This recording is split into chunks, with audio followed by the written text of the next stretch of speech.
and more than $2 billion in settlements. No one hits it out of the park for clients like Jacoby and Myers. If you've been injured, let Jacoby and Myers go to bat for you. Whether it's a car accident, rideshare mishap, or any other serious incident, Jacoby and Myers will fight for the justice you deserve. Call Jacoby and Myers today for a free consultation at 1-800-5-MILLION. Memorial Day weekend marks the start of summer. That means more time in your car, family vacations, trips to the beach, baseball games to see your favorite championship team. Hi, this is Tim Cates. Is your car or truck ready for more time on the road? Get to Valvoline Instant Oil Change. Make sure your vehicle is running at peak performance. Home with a 15-minute oil change. With locations throughout Southern California, find the one nearest you at SoCalOilChange.com. Have 15 minutes? Need an oil change? Make it a Valvoline Instant Oil Change. This is Morongo Casino Dodgers on deck. On your home for LA Dodgers baseball.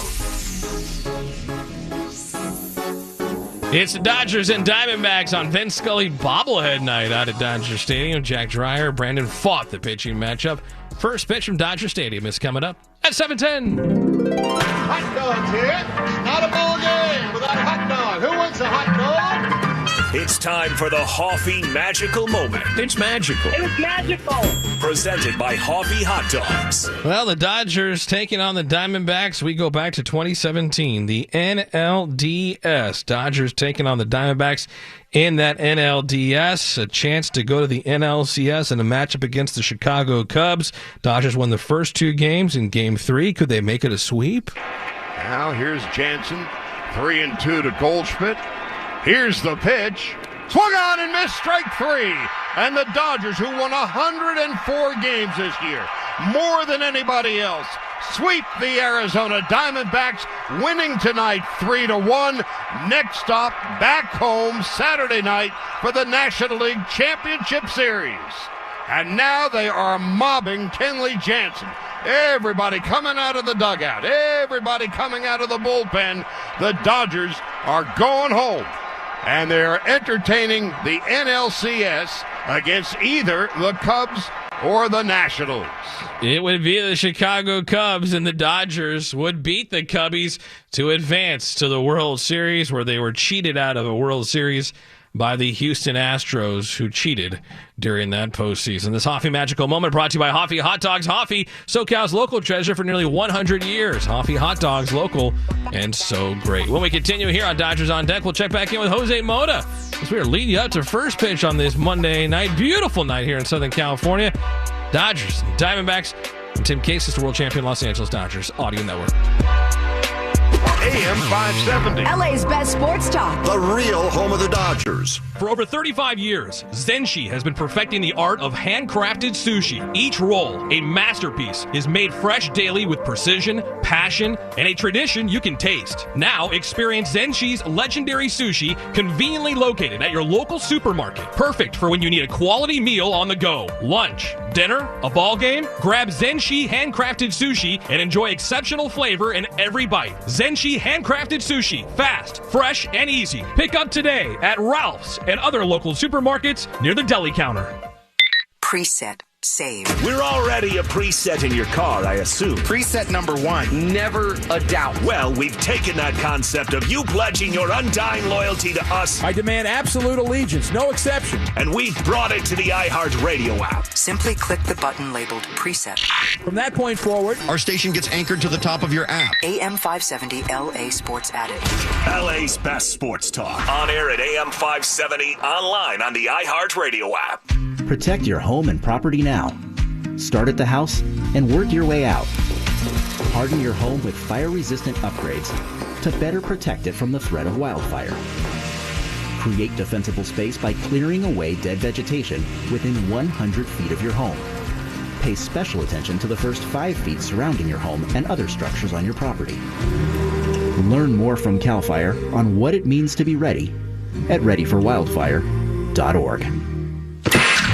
This day in Dodger history. Place in history? Got that. May 19th, 2004. The LA Dodgers complete a trade for one of the game's angriest players, Milton Bradley, previously of the Indians. Despite sharing the name of a lighthearted board game manufacturer, Bradley's numerous fights and confrontations were the antithesis of lighthearted. As we reflect on the past, it's important to plan for the future. Empower yourself and empower your family. Start the conversation about aging and find resources at aging.ca.gov. This is Morongo Casino Dodgers on deck. On your home for the Blue all season long.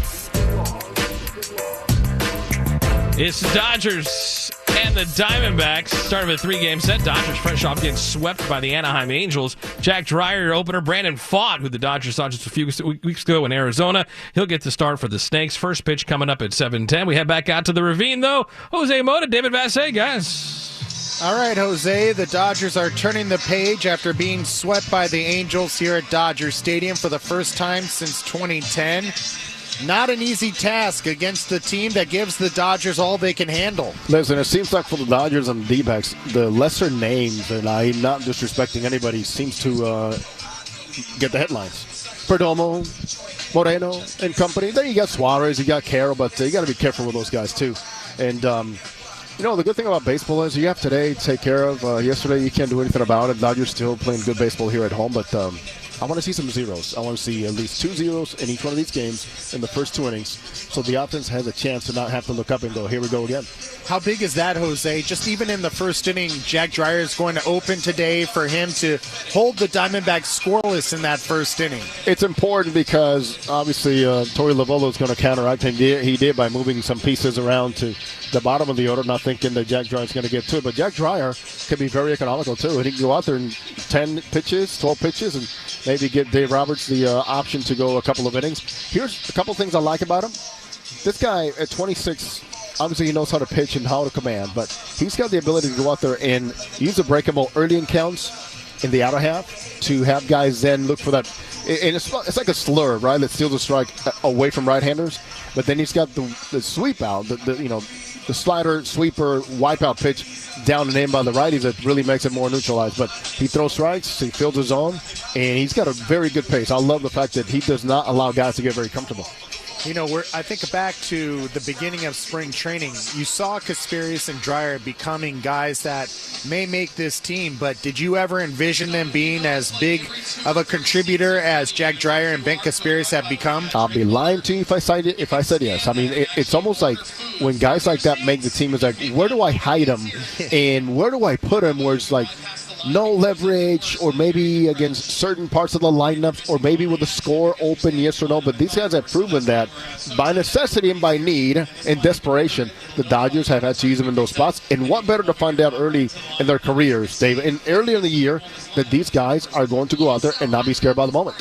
Jose, are you a little surprised to see Hae-Sung Kim and Tommy Edman in the same lineup, but Edman playing second and Kim playing center?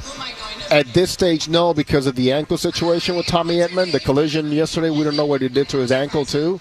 And obviously, now you have Teoscar coming back, who's got the leg issue. We don't know if he's, at 90 or 100%, whatever it is. You want to make sure that somebody that can cover gap to gap a little bit better, with a speed at least, is there next to Teoscar. And for Tommy, it's a little less to think about in terms of having to run more in the outfield because of the ankle situation. We talked so much about this the first 3 weeks of the season, how the Dodgers were not getting production out of their 7, 8, 9 hitters. When you look at the lineup tonight, you got Conforto, Edman, and Kim. That seems to be a pretty good bottom third of the lineup to turn it over. Yeah, let's just hope that we, about Conforto, that the narrative does not continue to be, boy, he looks good, he's hitting the ball well. I want to see some results. I want to see some dunkers. I want to see just, a couple of bleeders here and there, but because everything else looks good, the exit velocity, the approach, and also, Dave, in certain situations, I want Conforto to want that spot, to not look in the dugout to see if they're going to hit for him. He needs to rise to the occasion and think that he's a cleanup hitter in his mind. I'm a cleanup hitter hitting the bottom. I want the big situation, but he needs to come through a little bit better and be better prepared against the guys that he's going to be facing in those situations. If he doesn't, Dave Roberts will be going to the bench for him. Thanks, Jose. We'll check back in with you and Steven Nelson. For now, we'll send it back to the studio and Tim Cates. All right, thanks a lot, DV. That's the Dodgers game plan. What's your game plan, Dodger fans? How about starting your future at a California community college. Financial aid, it's available if you want it to help you with tuition, books, sometimes even the rent if you need it. It's time to take that next big step. Classes can fill up quickly, so enroll today at iCanGoToCollege.com. Still to come here on Dodgers on Deck. We'll get you a preview of this pitching matchup. Nelly and Jose will be back with the keys to the game, but up next we go high and tight with Matt Sauer. Yeah, stand out from Riquetti High School, Santa. Guess who that is? Roger McDowell. Check him out. He has his uniform on upside down with the shoes on the hand, and it looks like he's walking on his hands. Has his cap hanging down. That's supposed to be his head. Well, the Mets really trying to turn it around. They do, however, trail in this ball game 4-0. I love that.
Enjoy responsibly. Copyright 2024 Anheuser-Busch Budweiser Lager Beer, St. Louis, Missouri. Major League Baseball trademarks used with permission. Runners go. This ball's drilled to left. It is headed back to the wall. It is gone. It is gone. Celebrate the boys in blue at Dodger Stadium for Filipino Heritage Night on Tuesday, June 3rd versus the New York Mets. Purchase a special ticket package and receive an exclusive Filipino Heritage Night jersey. Experience Filipino culture, live music, and performances in Centerfield Plaza. Don't miss out on a night of celebration. For tickets and information, visit Dodgers.com/promotions. As we were saying, this is Morongo Casino Dodgers on Deck on the official home of LA Dodgers baseball. Dodgers and Diamondbacks. Jack Dreyer is your opener. We've seen Landon Knack to follow. Brandon Pfaadt will go for the Snakes. Dodgers baseball is brought to you by Zenshi Handcrafted Sushi. Enjoy the game with a quick, affordable meal that the whole family can enjoy. Zenshi Handcrafted Sushi. It's made fresh on-site daily by professionally trained sushi chefs. They've got the tuna rolls, the spicy tuna rolls, the salmon rolls, the tempura shrimp rolls. My personal favorite, the mango crunchy dragon roll. They also got the poke bowls. Find Zenshi Sushi near the deli counter at Ralph's. Zenshi Handcrafted Sushi. Always fast, fresh, and easy. David Vassay. And now, what will likely be Vassay fielding insults from a Dodger player. It's an engagement of endearment. This is High and Tight.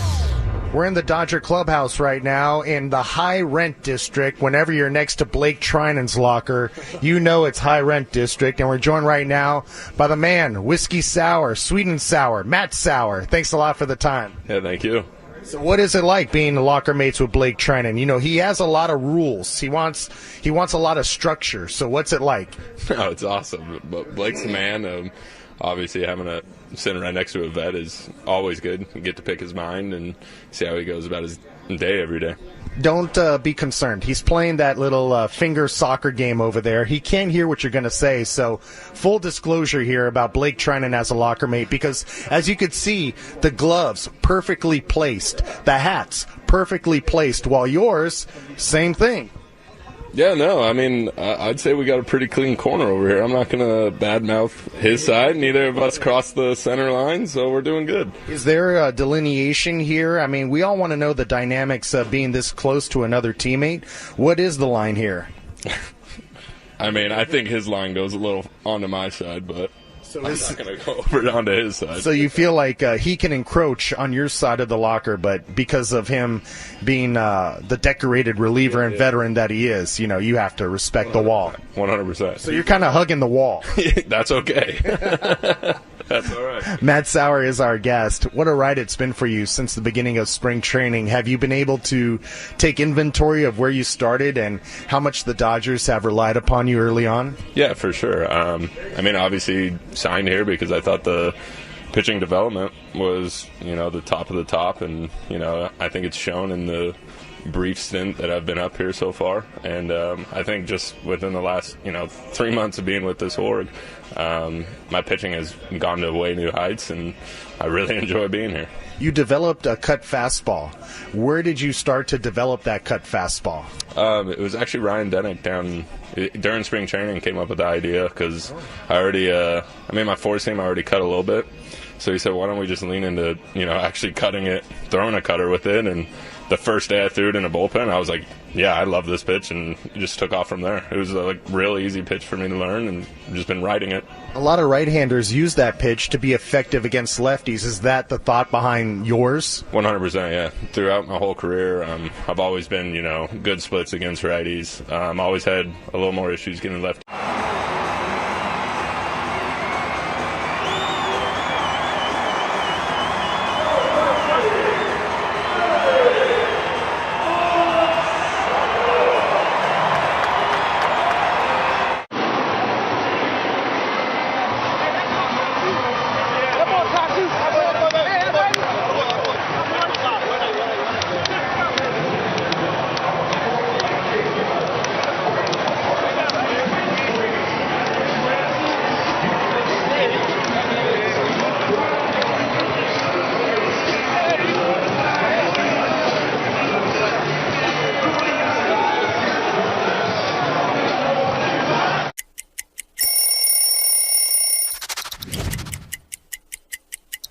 St. Louis Cardinals, one of the cleanest jerseys in the game. I've always felt that way. And, the birds on the bat, just an iconic logo. I mean, look how rich that yellowish gold is in the bat. All the stitching with the birds.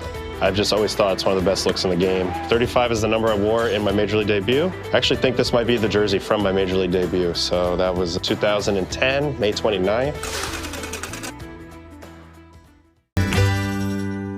He always got us right, so yeah, it's been great. That's interesting. I wonder if being a reliever, coming out of the bullpen certain games, has helped you throw more strikes as a starter because of what you said. It's so important to throw strikes and be aggressive early. Yeah, exactly. As a reliever, always, you're coming into the game, you got to get outs immediately. So you start with strike one. And so far this year, I feel like I've been pretty good at pounding the zone. And once you get strike one, then you're in a pitcher advantage count, and then you can go from there. Hey, you never know. We might see Matt Sauer tonight. Yeah, you never know. Never know. Thanks a lot for the time. We got out of this clean. Treinen never came to his locker. He didn't. We're all good. We're safe over here. Thanks, Matt. Yeah, thank you. There he goes, Matt Sauer. Blake Treinen's very clean and tidy locker mate. He receives a pair of sunglasses from Kanan. Kanan's world's best polarized sunglasses. Kanan's lenses are clearer, lighter, and stronger than other lenses and are nearly impossible to scratch. Visit Kanan.com for your pair. Tim, we'll send it back to you. All right, thanks a lot, Matt Sauer. Thanks a lot, David Bassett. Dodgers Baseball brought to you by Shakey's Pizza Parlor, the official pizza partner of the Dodgers audio broadcast. When it's game night, it's group night at Shakey's.com. We're leading you up to first pitch. Dodgers and Diamondbacks on Vin Scully bobblehead night. First pitch at 7:10. Up next, we'll dive deeper into this pitching matchup. Don't go anywhere. I'm Tim Cases, world champion Los Angeles Dodgers. Audio Network. It never ends! Dodger coverage morning till night. This is AM 570 LA Sports. Summer days are fast approaching, and that means more time on the grill. And great grilling starts with Hoffy. Like the boys in blue, Hoffy has an MVP lineup with premium beef franks and bacon-wrapped hot dogs. The perfect start to making your LA dog. Hoffy uses only top-quality ingredients with premium-quality beef for a great hot dog. You can taste it. Visit HoffyBrand.com to find your cravelicious hot dogs. With Hoffy, you'll be ready for anything. Hoffy. Local. Original. Great. Steve Sachs here, and I've been telling you about Alignment Health Plan. Now that I've turned 65, I'm a proud member. Before I enrolled, I did my homework, compared health plans, and Alignment was hands down the one for me. Enrolling was simple with no pressure at all. If you're turning 65 or need a change, call Alignment for personal one-on-one guidance. Visit AlignmentHealthPlan.com today. That's AlignmentHealthPlan.com. Great news, Dodger fans. Uber Eats is available at Dodger Stadium. That means you never have to miss a single pitch, run, or out. Skip the long concession lines and order your favorite stadium eats right from your seat. Just scan the Uber Eats QR code or open the app, place your order, and we'll let you know when it's ready for pickup. It's fast, easy, and keeps you in the game, not in line. So go ahead, order now, and enjoy every moment of Dodgers baseball. Pitch to Teoscar. He belts one deep to left center field. This ball heading back. It is gone! A home run! Attention all baseball and taco lovers. Don't miss out on the ultimate Taco Tuesday experience presented by Tito's Handmade Vodka at Dodger Stadium on May 20th. Come in early and enjoy taco specials and exciting baseball action as the boys in blue take on the Arizona Diamondbacks. For tickets and information, visit Dodgers.com/promotions. This is Morongo Casino Dodgers on deck. On your home for LA Dodgers baseball. It's Vin Scully bobblehead night out at Dodger Stadium for the first 40,000 in attendance. Dodgers and Diamondbacks starting a 3-game set. First pitch at 7:10. And now, before the Dodgers hit the diamond, we look at the pitching matchup. Presented by your Southern California Toyota dealers. Work hard and play hard in a new Tacoma with an iForce turbocharged engine. It's a truck built for the bold. See your Toyota dealer today. They make it easy. Brandon Pfaadt on the mound for the Snakes. 6-3, 3.73 ERA. 26-year-old right-hander, 5th-round pick in 2020 out of Bellarmine University. 3rd season in the big leagues, making his 10th start this year. Last time out, 4 innings, 4 runs, 6 hits, and a loss to the Giants. 6th start against the Dodgers, 3rd at Dodger Stadium. We'll toss a season-high 6 1/3 scoreless innings just a few weeks ago over in Arizona against the Blue. In his last 3 starts against the Dodgers, how about this? He is 3-0 with a 2.50 ERA and 23 strikeouts and has not given up a home run in those 3 starts against the Dodgers. Pretty impressive the last time, 3 times out. Jack Dreyer, he is the opener for the Dodgers. We will see Landon Knack come in, but Jack Dreyer will be the opener. 2-1 with a 2.25 ERA. 26-year-old left-hander, undrafted free agent, signed by the Dodgers in 2021. He pitched at the University of Iowa, making his 3rd start, 19th appearance. Last time out, 2 relief innings on Friday against the Angels. He did see the Diamondbacks twice in that 4-game series over in Phoenix a couple weeks ago. 3 shutout innings in the first game, then...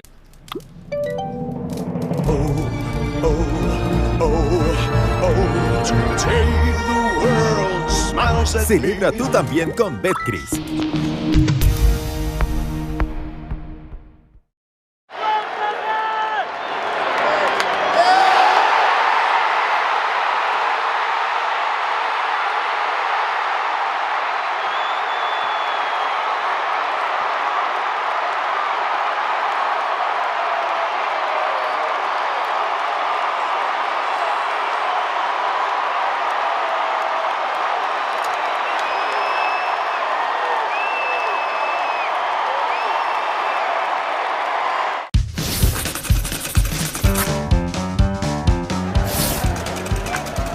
There's the bunt. That could be trouble as Petrie. No, Stevie dives in and beats it. Good effort by Steve Lyons. And that'll be a base hit right there. Good job. I'll tell you one thing, not a bad defensive play either by the Tigers. Did you see that? He's going to get the dirt out, and all of a sudden he unbuckled his pants and they fell down.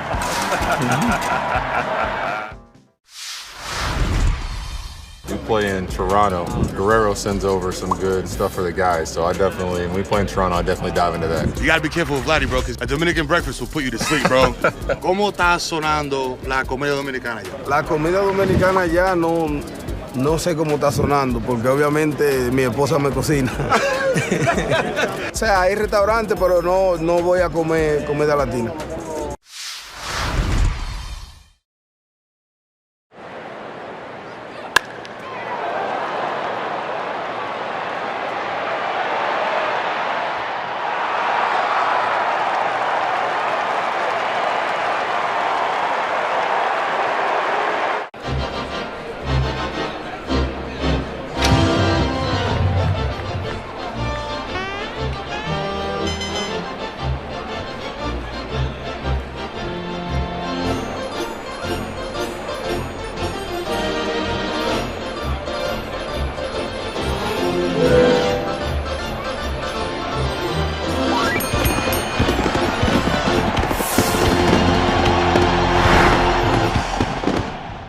While you can. Ford. From America, for America. Steve Sachs here, and I've been telling you about Alignment Health Plan. Now that I've turned 65, I'm a proud member. Before I enrolled, I did my homework, compared health plans, and Alignment was hands down the one for me. Enrolling was simple with no pressure at all. If you're turning 65 or need a change, call Alignment for personal one-on-one guidance. Visit AlignmentHealthPlan.com today. This is Morongo Casino. Dodgers on deck. On your home for the blue all season long. It's the Dodgers and the Diamondbacks. Jack Dreyer's your opener, followed by Landon Knack. Brandon Pfaadt will go for the Snakes. The Dodgers in the stretch their next 29 games against teams over 500. The Diamondbacks, the Mets, the Guardians, the Yankees, the Cardinals, the Padres, and the Giants. So a tough month coming up ahead for the Dodgers, fresh off losing 3 straight to the Anaheim Angels. Looking to get back on track tonight when the boys are in blue play at home. It's important. Oppo Taco. I'm going to guess it's an opposite field, upper deck, maybe something like a... Yeah, home run to the opposite field. Yeah. You got it. This is a good one, a hack. I don't know. I mean, is it the same as like the layman's term hack, like a bad chef? You've guessed correctly. Okay. Someone's a hack, you know. .gov. Let's head back out to the booth one final time before first pitch. Stephen Nelson and Jose Mota, guys. Time for the Dodgers to wash away the stink of this past weekend's sweep at the hands of the visiting Angels. To see the Diamondbacks a little home and home on the schedule here. They split 4 games at Chase Field, Jose Mota. Some really interesting ball games. So some wild ones, some fun finishes as well. And so now the Dodgers going to try and get back on track. But prior to these last 3 losses to the Angels, they've been darn near unbeatable here at Dodger Stadium. They have done a good job. The Angels come here and pretty much, let's call it just an aberration, what happened against the Angels. They were pretty much on every cylinder, just striking quite hard. Now, the D-backs come in, and I talked to a couple of guys of the D-backs coming into the series. No matter when it is, but it's the Dodgers, and they know how to elevate their game. The other thing, too, is let's try to avoid the things that happened over in Arizona. The slugging from the D-backs was the one thing that dominated. Yep. Obviously, they had a very good couple of starting pitchers do their jobs, as you mentioned, Pfaadt and Burns. But I think it's going to come down to just focusing on one part of the lineup, especially to me, the bottom third. You have to stop those guys, especially a guy like Perdomo, because he can cause a lot of damage, get on base, steal bases, and also from the number 9 spot, drive in some runs. Yeah, keep in mind, the number 9 hitter this series, Geraldo Perdomo, that's where he's starting tonight anyway. He's been one of the best players in the National League, so he's not your stereotypical number 9 hitter where you're like, oh, that's an automatic out. Perdomo is definitely having a great year. Give me a couple of keys tonight for the Dodgers with Jack Dreyer opening against Brandon Pfaadt. Number 1 thing is get a couple of zeros early in the game. Offense jump ahead. When the Dodgers score first, no secret to anybody. Even losing teams have winning records when they score first, but I think that's going to come down to just not depending only on the home run, and you got to challenge Gabriel Moreno. That's another key for me. Go out there and run on him, but make sure you also quiet him down with a bat. Hopefully Jack Dreyer and Landon Knack can combine to provide some stability for this pitching staff, which enters this series having given up 6+ runs in 3 straight games in 4 of 6 games on this homestand. 3 games against the D-backs. The Dodgers and Arizona will kick things off shortly. Tim, let's get it back to you. All right, thanks a lot, Nelly. When the game's over, David Vassay's got you covered. But first things first, first pitch is next. Dodgers Snakes. Enjoy it, everybody. I'm Tim Case, as a world champion Los Angeles Dodgers Audio Network.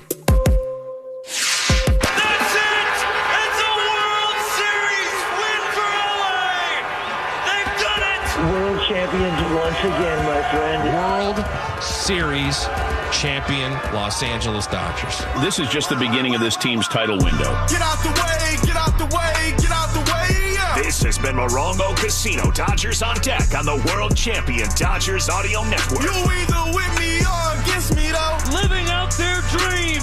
They've added even more. Now we go for 2 in a row. Win, win, win, win. Yeah. Curve everything else. Win, win, win, win. In the backyard and dreaming about this moment. Start chasing that chip. Stop. Win, win, win, win. This has been Morongo Casino. Dodgers on deck. The MVP for fun, food, and good times. Dodgers baseball is brought to you by Superior Grocers. Quality, variety, and value. Shakey's Pizza. Get more meal for deal at Shakey's.com. And by Estrella Jalisco. Back-to-back home runs in the bottom of the ninth. First pitch is just moments away on your home of the world champion LA Dodgers. The home of the world champion LA Dodgers. KLAC KYSR HD2 Los Angeles. Make us a Talk to me. This is called a Crawford dog. Hamburger bun. Yes. 2 split top Angus beef hot dogs griddled on the skillet, on the plancha. Amazing. And then we do a bacon onion jam with Crawford Bock beer. Pick it up like a burger. Pick it up like a burger and you just go in, man. Let's go to town. Yeah. Dude. Oh, best hot dog I've ever had. Best hot dog I've ever had. I love this, man. This is how I grew up eating hot dogs.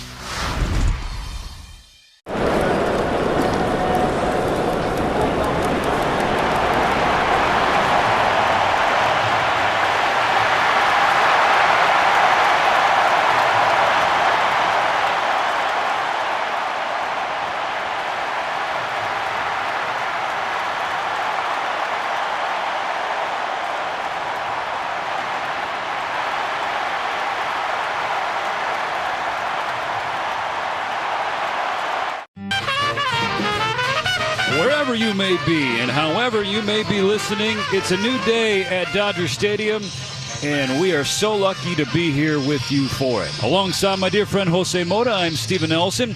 Hope your week is off to a great start. The Dodgers and D-backs are about to open up 3-game series as the Dodgers finish up a homestand, which has been a tough one so far. The Dodgers have dropped 4 of the first 6, including a weekend sweep at the hand of the visiting Angels. They'll now try and right the ship against a division rival. The Dodgers are 29-18 atop the National League West, a game in front of the San Diego Padres and San Francisco Giants. Meanwhile, the Diamondbacks are 25-22, 4 games back in the division. Jose. Here we go on this very special Vin Scully bobblehead night. And Jack Dreyer came in right from the bullpen. He'll be facing a lineup for the D-backs with Ketel Marte, who's been hot with the home runs the last 10 games. 6 of them at second base, batting second, Corbin Carroll in right. Third, Lourdes Gurriel in left field, the Cuban. And Julio Suarez at third base, batting fourth. Fifth is Josh Naylor at first base. Sixth, Gabriel Moreno, the catcher. Tim Towell makes a start in center field tonight, batting seventh. Pavin Smith is a designated hitter, batting eighth. And batting ninth, Geraldo Perdomo, the shortstop. For the Dodgers, Shohei Ohtani is a DH leading this team, which, by the way, leads the majors in hitting in .271 collectively. Mookie Betts batting second at shortstop. Freddie Freeman and his robust .371 average at first base, batting third. Will Smith is a catcher, batting fourth. Fifth is Teoscar Welcome Back Teo in right field, batting fifth. Sixth is Max Muncy at third base. Conforto batting seventh and left.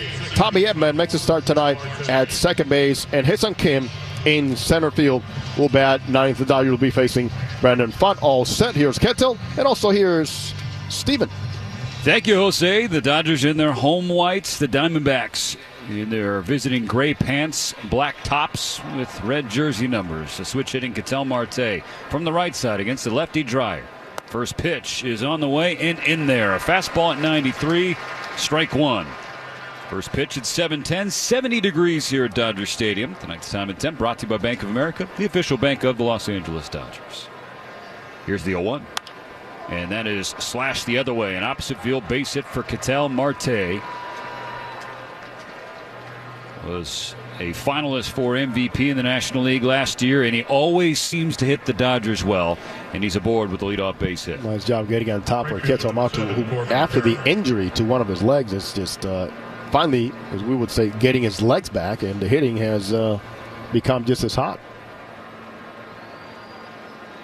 Dreyer will now face the lefty Corbin Carroll, former All-Star right fielder. He's had a strong start to his season. Dreyer starts him off with a fastball in the outer third, strike one taken. Winds blowing west-southwest, 4 to 10 miles per hour out toward right field. Light breezes right now as Dreyer readies for the 0-1. And it's chopped foul, strike two. The Dodgers did a very good job quieting down Corbin Carroll. During that series, he had a couple of big hits, but nothing astronomical in terms of total results in that series. 1 for 16. That one hit was a triple, and really, if you have a more seasoned center fielder, and Haesung Kim, he was totally new to Chase Field, he might have made that play. Strike three looking, 95 at the knees from Jack Dreyer. A K against Carroll, one gone here in the top of the first. Well, good location, good setup, and having Carroll looking breakable, he goes right back to that fastball. Same tunneling, same lane. This one stays straight. Marte still on first, one out. And now Lourdes Gurriel batting third, the left fielder, who had a quiet series against the Dodgers last week in terms of the overall numbers, 2 for 13, but one of those hits was a big grand slam. Dreyer misses down and in with a slider, ball one. For Jack Dreyer, really been a strong start to his big league career. And after giving up a run in his major league debut in the Tokyo series, settled down and hunkered down. It was really tough to hit. The walks have hurt him here and there for sure. But on the whole, Jose, he has been a weapon. Misses low with a fastball. It's 2-0. He's been a great weapon. A big surprise. I mean, who would have thought that Kasparius and Dreyer would be eating up so many important high-leverage innings to begin the season? Definitely not the way the Dodgers would have drawn up the 2025 season, but that's the way it's been playing out. Dreyer's 2-0 is a fastball, 94, a little low, but a strike call goes Dreyer's way. Kirby Yates, the latest to hit the injured list from a pitching standpoint, more than a dozen. Not just pitchers, talented pitchers, all-star pitchers, future Hall of Famers perhaps on the injured list. The 2-1 fastball low, it's at the shins. 3 balls and a strike on Gurriel. No scores. The top of the first is just underway. For Dave Robertson, he walks into the club, he's like, who's available, who's not? Let's go. You're here for a reason. That first message you sent in spring training are like, we need every single one of you. You're not lying. The 3-1 pitch. Gurriel takes low. Fastball again, misses downstairs. It's a 1-out walk. It'll be first and second for Eugenio Suarez. And if you're not familiar with Gino's game, it's a lot of power. Third baseman number 28, Eugenio Suarez. And he showed that off the last series at Chase Field. 4 for 14 against the Dodgers staff was Suarez. All 4 hits went for extra bases, including a pair of home runs. Let's just hope he stays as cold as he has been against left-handed pitching coming into this one. Only 105 average, 4 for 38. That includes a home run. So we mentioned the walks. That's been the bugaboo for Dreyer. Just issued one to Gurriel. Now the right-handed hitting Suarez digs in. And here's the first pitch from Dreyer. Taken inside, but called a strike. And Suarez looking back at David Rackley, the home plate umpire, wondering where that hit the zone.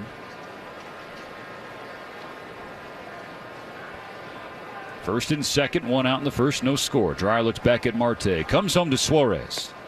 And misses downstairs. 1-1.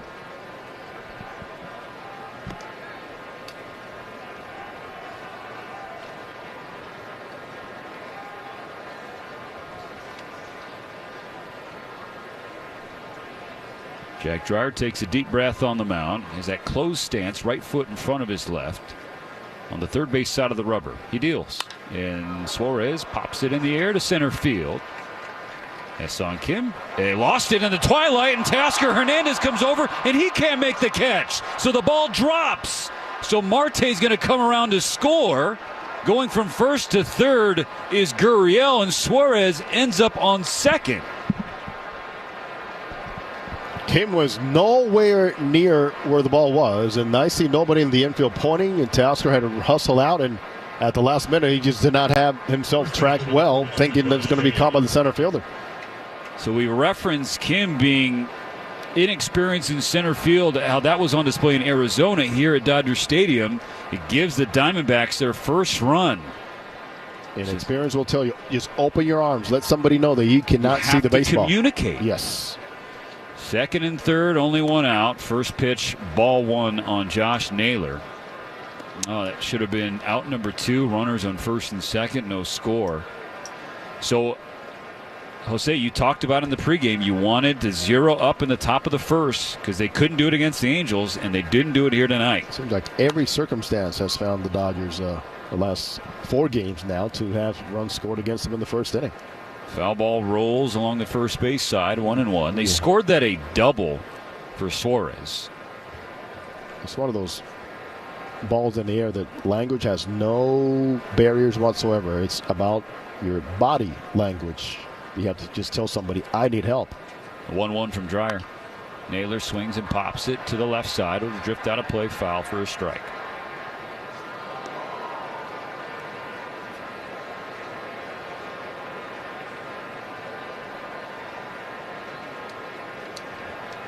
One and two, the count on Naylor. Dreyer having to throw extra pitches after the misplay and miscommunication or lack thereof in center field by Kim. And if you're Teoscar Hernandez, just off the injury list at that adductor strain, having a run like that in desperation, it's not exactly what you want Teo doing. In terms of distance, Teoscar got there. He was just not ready to catch a baseball. Josh Naylor, another 1-2, and Dreyer misses way high. Snared by Smith. The runners hold at second and third. 1-0 D-backs in the top of the first inning. Max Muncy playing closer to the bag at third. The rest of the Dodger infield playing back and shifted over to the right on the left-handed hitting Naylor. Dreyer exhales, and now a 2-2. On the ground to second. And Edmonds going to have to go to first. That brings home another run for Arizona. It's 2-0 Diamondbacks. RBI fielder's choice for Josh Naylor.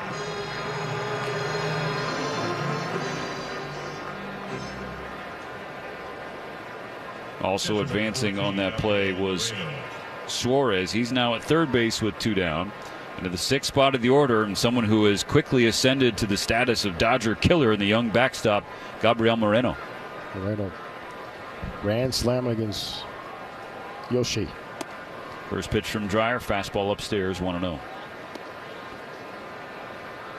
5 straight games the Dodgers have given up a run in the top of the first. So now 2-0 D-backs. Runner on third, 2 out. The 1-0 pitch. Misses upstairs again.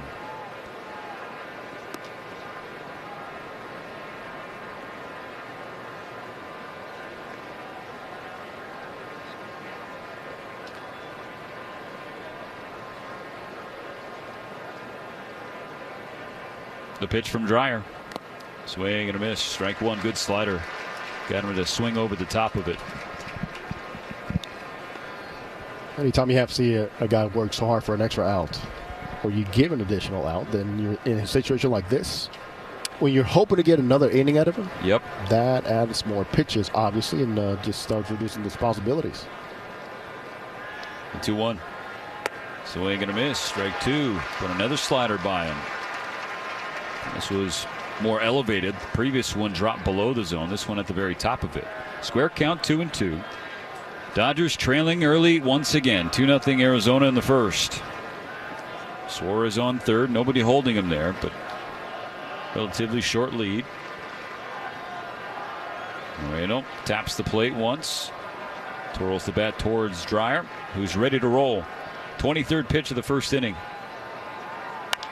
It is poked in the air to right field. Teoscar Hernandez will drift over and squeeze out number 3. At the misplay in center, gets the ball rolling for Arizona en route to a 2-run top of the first inning on 2 hits. No errors.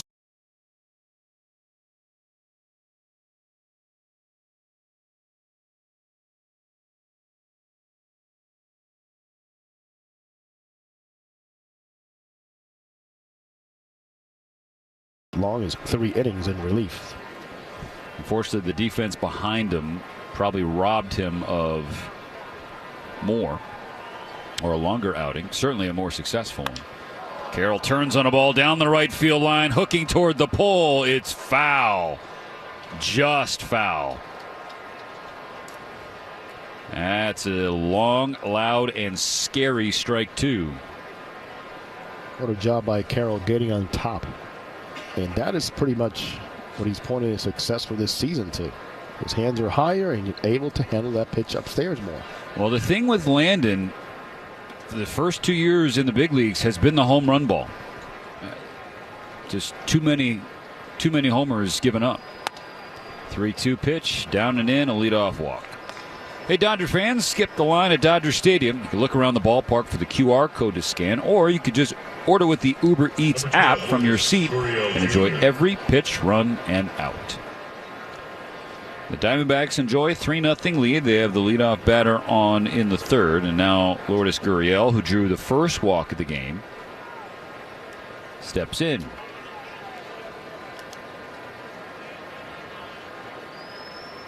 Carroll stays. First pitch from Knack. Clips the outside corner with a heater. Strike 1. Last time out for Landon, the 13th against the A's. 4 2/3 innings, 7 hits. Struck out 8, but also gave up 5 earned runs. The 0-1 pitch. Fouled back into the net. Strike 2. The career high for runs allowed, mind you, with Knack, those 5 earned against Oakland. Excuse me, the A's. Only 1 walk. Just issued a walk to the first batter he faced tonight in Corbin Carroll. The 0-2 to Gurriel. Misses upstairs. Carroll, believe it or not, does not lead the team in stolen bases. Perdomo does. He's 11 for 11, Perdomo. And Carroll's 9 out of 12. And watch his lead. He takes his lead, but he's way behind the bag. He's definitely a good 2 feet way deeper behind the bag. Oh, yes. He's shuffling right now. Knack, throws over. And Carroll slides back in safely. Well, you were taught, like the Maury Willses of the world, Ricky Henderson's, hey, straight line is what you want to steal a base, right? Veteran coach Dave McKay, the first base coach for Arizona, guiding Carroll. He's really good. A 1-2 pitch to Gurriel. Misses upstairs. I remember talking to Carroll after his rookie year, and he said he leaned on McKay more than he thought he would. Older first base coach, but Corbin said that taught him that you can learn something from anybody in this league. And so when you're taught, keep your ears open and your mind open. Then McKay will get you an extra 15. 2 balls, 2 strikes, runner on, nobody out. Carroll takes off for second. Gurriel swings and lifts a high fly ball to left field. This is back toward the wall, and it's gone. The home run ball bites Landon Knack again. Following a walk to Carroll, he gives up a 2-run blast to Lourdes Gurriel, and the Boo Birds are out at Dodger Stadium. It's now 5-0 Arizona. Unfortunately, you can't blame the fans for having the frustration that they're showing right now. With a 5-run lead and Knack starting off with a walk and then the home run. It only serves to fuel the D-backs and the way they've been attacking the Dodgers in every single way here tonight.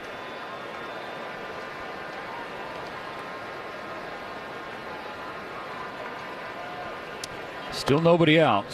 And the first pitch to Eugenio Suarez is a fastball away, ball 1.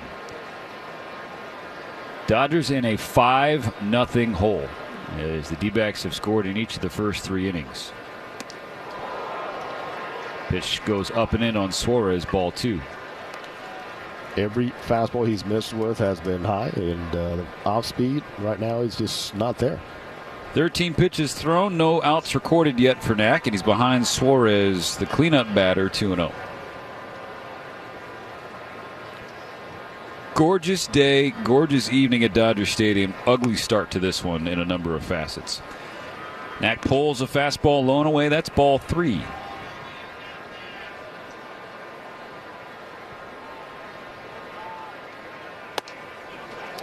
Swing and a miss. Strike one. Fastball down the pipe. Can you blame Torey Lovullo for saying, hey, green light 3-0? Nope, not at all. It's good managing right there. Knack into his windup. Rocks into the 3-1 pitch and gets Suarez to ground the ball to the left side. Muncy over to his left. Makes the stop, and the throw's a little high, but Freddie Freeman able to stretch up and get out number one. Good managing. Why, Steven? Because you see a guy that has command problems right now. Fastball's not scary anybody. You're 3-0. You're early in the game, 5-0. If you think the best pitch you're going to get to hit is that one, let him swing. 5-0 D-backs. One out, nobody on. Josh Naylor steps in from the left side. Naylor's swinging at the first pitch and hooks strike one foul. He brought in the Diamondbacks' second run, an RBI fielder's choice ground out in the first inning. I'm seeing a lot of comfortable swings. Mm-hmm. You got to get somebody off the plate soon. Knack's 0-1, tails away from the lefty Naylor. Which is not saying we're promoting hit people, but you got to get guys on their heels. The 1-1 pitch. Naylor swings and slashes it foul to our left. Strike two.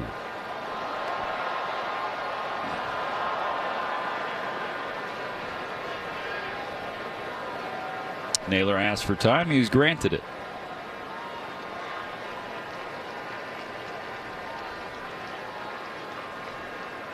Winds have died down here at Dodger Stadium. The flag's in center field mostly still. As Knack delivers the 1-2. Fastball at 95, but inside on Naylor. 2 balls, 2 strikes.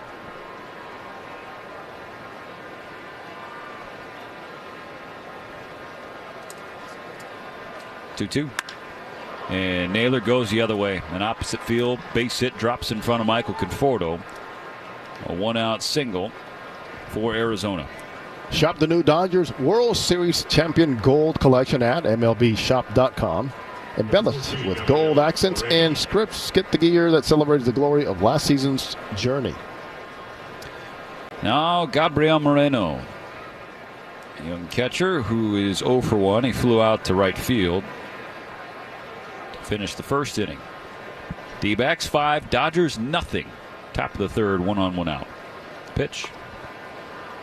In there, strike one. And Brandon Pfaadt saying, well, I can become the first 7-game winner in the major leagues. And right now I'm hitting up 5 runs after 2.5 innings. Yeah, D-back offense certainly freeing up their right-hander. Pitch comfortably and confidently. Swinging a foul ball back quickly, 0-2.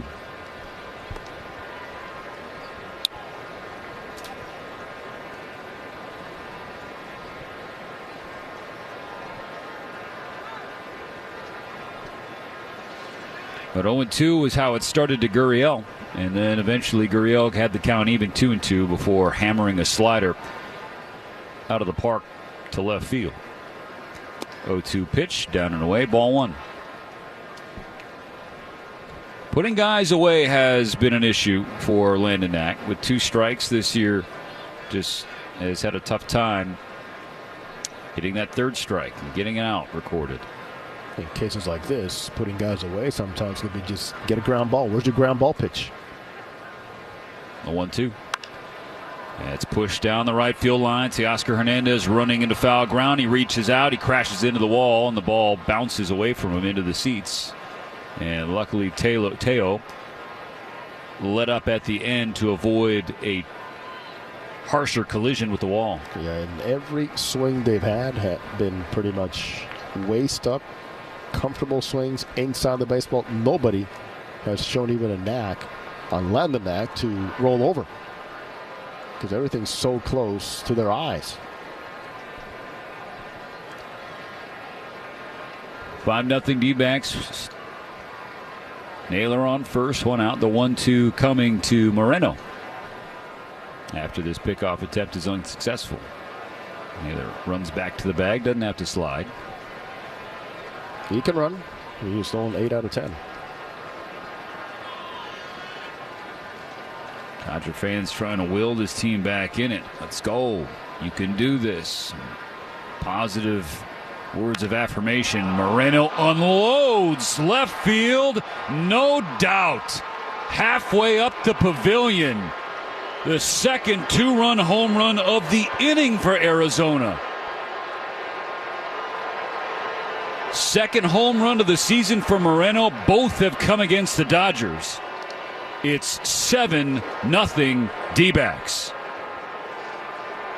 Those two swings you're talking about, the two home runs, the grand slam, and this two-run homer. That is 6 ribbies and 2 swings, and every single swing he took was one that just tells you the confidence he has against pitchers like Landon Knight, he has been throwing the baseball. I mean, there's no cheating with 2 strikes, nothing. Pretty much just say, take your big hack, because you will see something good to hit. Mark Pryor, before Moreno was even finished rounding the bases, was walking out of the dugout for this mound visit that's brought to you by Jacoby and Myers, because everyone deserves justice. 7-0, the Diamondbacks have blown the doors off this series opener. And we're still with only 1 out in the 3rd inning. You can tell what a confidence club this is. Talking to Jeff Bannister, their bench coach. He's like, hey, you want to see intensity? These guys are bringing it now every single time. He points to the Dodger series in Arizona. So that was like a face-to-face that they needed to see say you can match up well against this team. Tawa chops one to the third base side. It bounces in the air, and there's going to be no play for Muncy. Basically, a swinging bunt, a chopper to the left side, and because it wasn't hit hard, it bounced high in the air. Muncy had to wait on it, and Tawa booked it down the line to reach for a second time. And for Naki, finally got a soft ground ball. Look where it ends up. A runner on first. 26 Peyton Smith. He's faced 5 D-backs in this 3rd inning. 6 now, and 5 of them have reached. Pavin Smith, the batter, with 1 on and 1 out. 7-0 is the Dodger deficit. And he is your bulk guy, so he's going to have to go out there. He's got to wear it. Doing it. I mean, he's had 28 pitches, and the Dodgers need bulk from him tonight. 0-1 downstairs. He has not been able to locate anything, and that's why he had to groove Moreno a fastball, because it's the only pitch he's got a feel for to start. A feel for it, and not a very good feel in locating it. Right. Excellent point. 1-1 coming. And that's tap foul for strike 2. I mean, you consider that the Dodgers have now given up at least 6 runs in each of the last 4 games. They've given up 6+ in 4 straight games. They've given up 6+ in 5 of 7 games this homestand. That's a lot of damage against you, and so that's a lot of damage for your offense to have to catch up to every single night.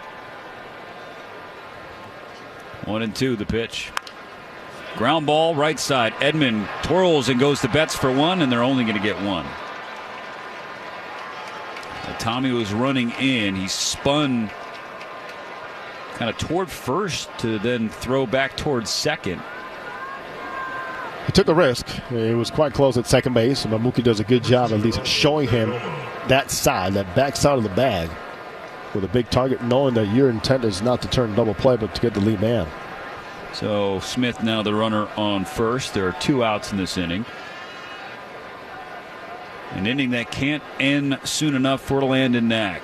Geraldo Perdomo digs in, and Knack misses up and away with a fastball. Yeah, and if you think the first inning sky was tough, try this one right now. The sun's setting. The San Gabriel's turning into a shadow in the distance beyond center field. Here comes the 1-0 pitch. Up and away again with a fastball. Ball 2.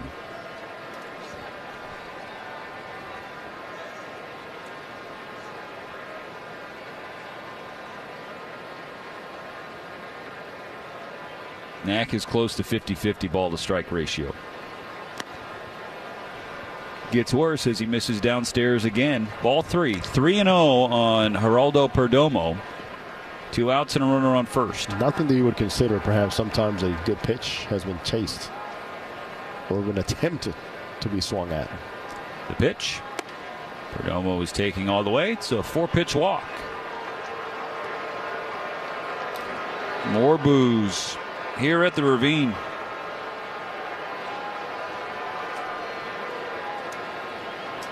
Second baseman, Ketel Marte.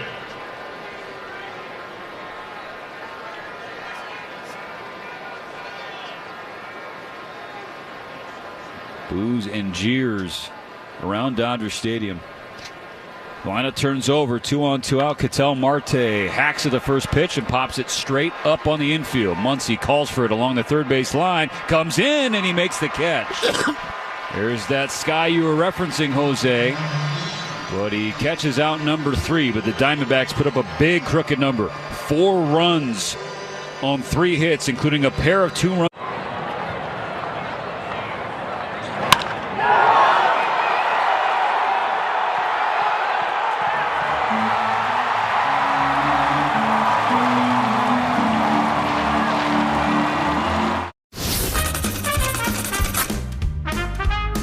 A sartorial issue here. There's the team name, Chicago Cubs, so it does work.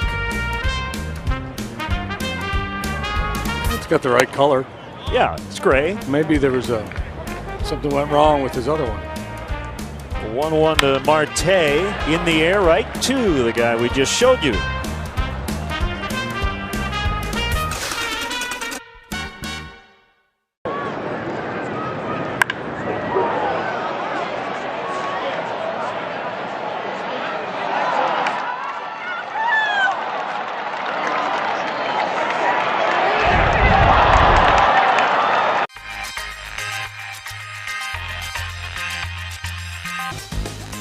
To see all this excitement around what I love to do growing up, it's crazy. What's your favorite thing about this whole event so far? The fusion of sports, entertainment, and cards. That's awesome. Because to me, cards have always been entertainment, and they're getting their just dessert now.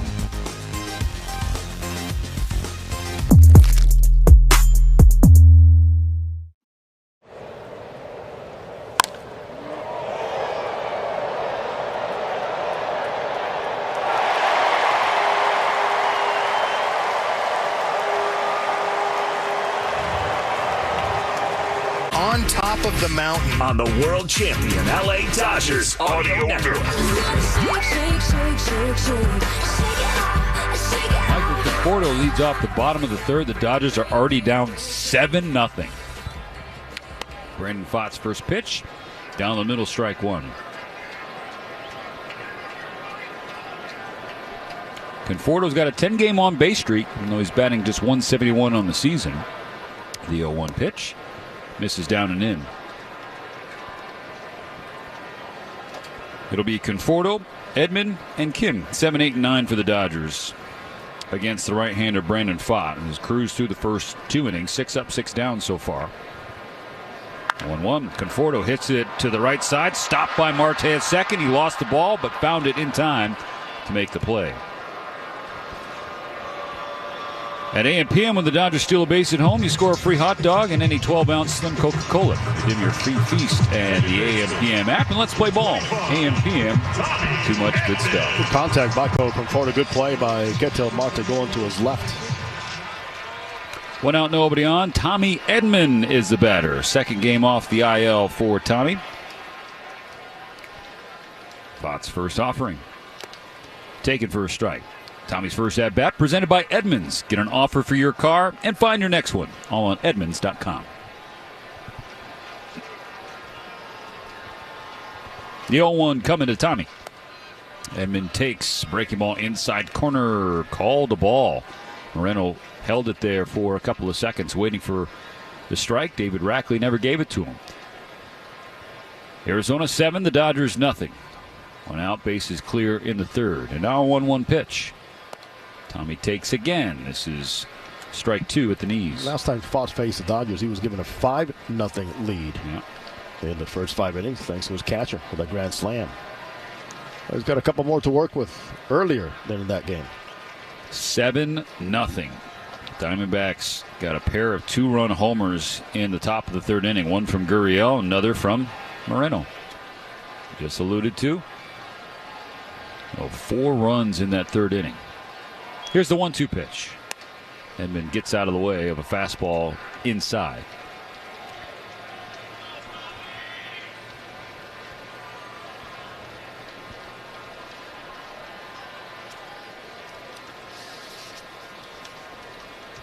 The pitch.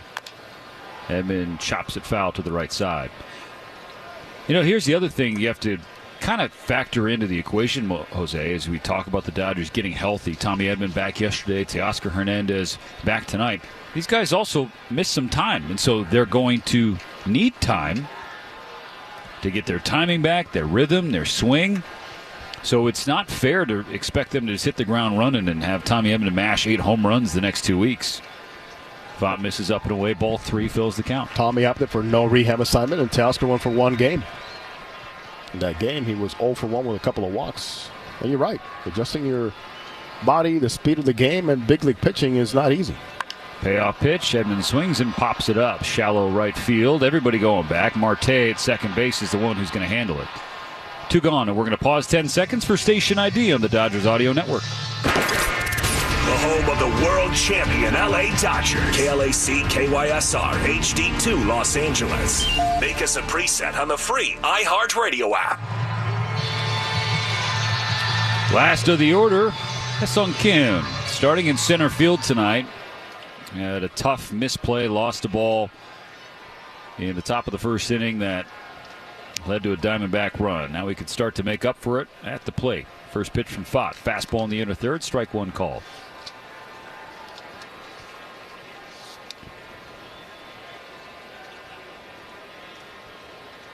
Just give you an idea how the game's going. Ketel Marte, the second baseman, he's already been up to the plate 3 times. The Dodgers are just finishing their first time through the order right now. Up and away. The fastball. It's 1-1 for Kim. Kim has reached in 9 of his last 10 plate appearances. Confident at the plate right now. 1-1. Shot the other way, foul. Confident on the mound right now, just filling the zone. And if you're somebody in Fott's position, that's exactly what you should be doing. You cannot nibble. You're up 7-0. And your defense is going, hey, we want to make plays for you, but guess what? The more you are in that zone, keep us moving. Keep us moving. Anticipation of putting the ball in play is going to be better for you. And pitch without the score, by the way. You can balance that out. Pitch with it or pitch without it. I think it's 1-0 right now, so your intensity in every pitch is with a purpose. It stays right there. The 1-2 from Fott is in the dirt. 2 balls, 2 strikes on Kim. And then comes, Steven, the other mentality. I'm up 7 runs, and every single pitch against certain guys does not have to be perfect. Nibbling is not going to work. 2-2. Fouled into the Diamondback dugout area off the facing of it. Many veteran catchers have made their way to a mound sometimes when more mound visits were permitted to go, hey, by the way, it is 1-0. You know that pitcher go, what? No, it's not. Yes, it is. Yep, yes, you know it what I'm is. getting to? Yeah. Another 2-2 from Fott. Misses inside, not by much, full count. But a good take from Ha-Seong Kim. Good showing by Kim so far in 31 at-bats. Full count, Shohei Ohtani is on deck. Fott is ready, so is Kim. That's pulled on the ground foul on the first base side. Got to be happy, Steven, with .485 on base percentage. Oh, yeah. And he's gotten hits on every pitch type. Fastballs, breaking balls, off speed. He's handled it. Nobody on base, scoring position, in, line to line, gap to gap. And this was a great point made to me by one of the members of the coaching staff. Him batting ninth in front of Shohei, he's going to get pitches to hit. Does he get one here on 3-2? Swing and a miss. Oh, a foul ball. He got a piece of it, excuse me. How about a changeup at 90 miles an hour? For you, it's a fastball. He does swing. He will swing. There is some chase to his game. But he's shown bat to ball as well as speed. Another payoff from Fott. Kim puts it in the air the other way. That slices out of play. And so this is going to be at least a 10-pitch appearance at the plate for Ha-Seong Kim. And you made the point about the coach saying that to you, which is great. What it doesn't translate into is not going to be fastballs you're going to see all the time. Right. Will you see more strikes? Yes. 10th pitch. Kim lines it up the middle, but at a waiting Perdomo. Over to his left, Kim flying down the line just in time. Perdomo got it away quickly. And Kim can absolutely fly, but he couldn't beat out the throw. The Dodgers are not going to challenge. So it ends up being a 1-2-3 third. 9 up, 9 down against Brandon Pfaadt. 7-0 Arizona going to the fourth. When you want Dodgers.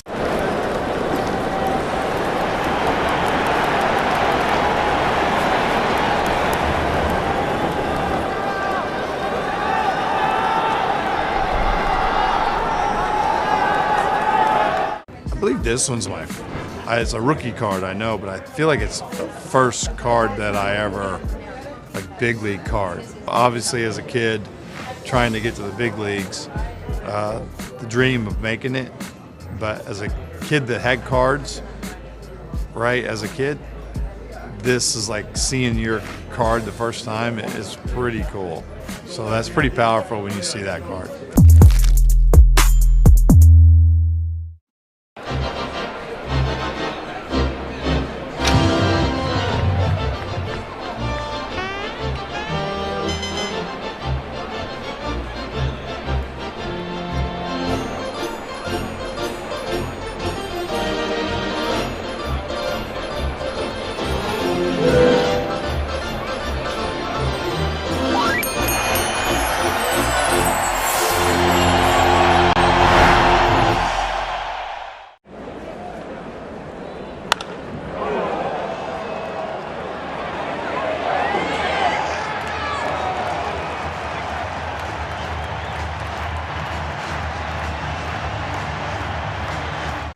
Four.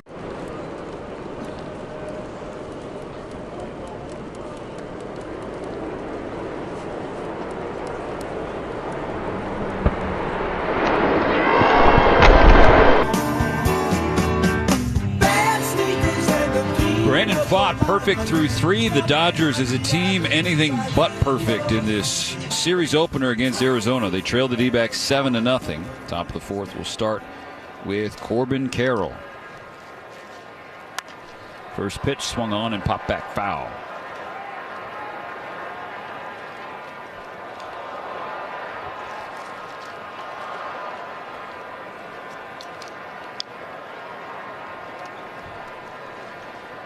Landon Knack back to work. 36 pitches. Is that what happened in the last inning? 36, 19 strikes. And a lot of big swings. Second pitch of this inning is line foul by Carroll. It's 0-2. Just like that one. The 0-2 pitch up and away. Yeah, is there anything I can help you with? You're good? I'm all right. We're good. All right. All right. Always looking after my partner. I appreciate you, brother. 1-2. Knack trying to put Carroll away. He misses up and away with a fastball once more. 2 balls, 2 strikes. We need to switch up the energy here in Dodger Stadium, Jose. How do you suggest we go about doing this? I mean, a strikeout of Carroll would be a nice start. Let's see if Knack can do it. 2-2. Misses low. What do you got? I'll take it out. I'll just take it out. Every inning, they've had the first guy on. And every inning, that first guy has scored.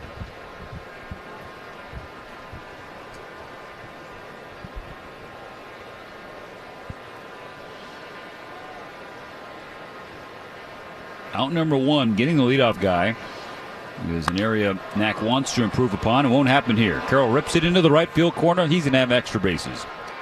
Teoscar Hernandez picks it up on the warning track. Carroll makes his turn around second. He goes to third. Edmonds' throw was not going to matter. It's a leadoff triple for Corbin Carroll. Steven, I would have taken the out anyways.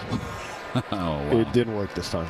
It did not. And so now leading off innings, opposing batters against Landon Knack are 8 for 20 with 3 walks. So more than 40% of the time, the leadoff batter is reaching against Landon. And so that makes it tough for any pitcher. Asking for trouble. Infield comes in, nobody out. Lourdes Gurriel, who has reached twice, including a 2-run homer his last time up. First pitch from Knack. Fastball runs inside, but it's called a strike. Knack says, thank you very much. Nightmarish start to this series for the Dodgers as they tried to put a nightmarish weekend behind them, getting swept at home by the Angels. Yes, it happened. Gurriel swings and pops it up on the infield. Tommy Edman, about 8 feet back from the grass, has out number 1. Carroll stays. Come to Dodger Stadium for Will Smith bobblehead night Wednesday against these D-backs. And the first 40,000 fans will take home the last out title clinching strikeout bobblehead presented by Spectrum. For tickets, visit Dodgers.com/promotions. Carroll on third, 1 out in the inning. Eugenio Suarez. Infield stays in for the Dodgers. 7-0 in the top of the 4th. First pitch lands at the knee, strike 1. Suarez and an RBI quote-unquote double in the first inning. It made it 1-0. Grounded out his next time up. Knack misses, low ball 1. I say quote-unquote in case you missed what happened in that inning. He popped it up into playable right center field, but Ha-Seong Kim never saw it and didn't signal to Teoscar Hernandez that he couldn't see it until it was too late and it dropped. Knack comes up and in with 94. Ball 2 against Suarez. Send the message. They're way too comfortable, and even Gurriel will strike 1 inside, was jumping out of the way. The ball was a little closer than that because a lot of these right-handed batters are leaning into the plate. 2 balls and a strike. Knack comes set. First base side of the mound. Kicks and deals. Suarez pops it up. Foul ground right side. Freddie Freeman drifts over toward the Diamondback dugout. And he makes the catch. So back-to-back pop-outs. And swings provoked by what? Just the thought of somebody pitching inside.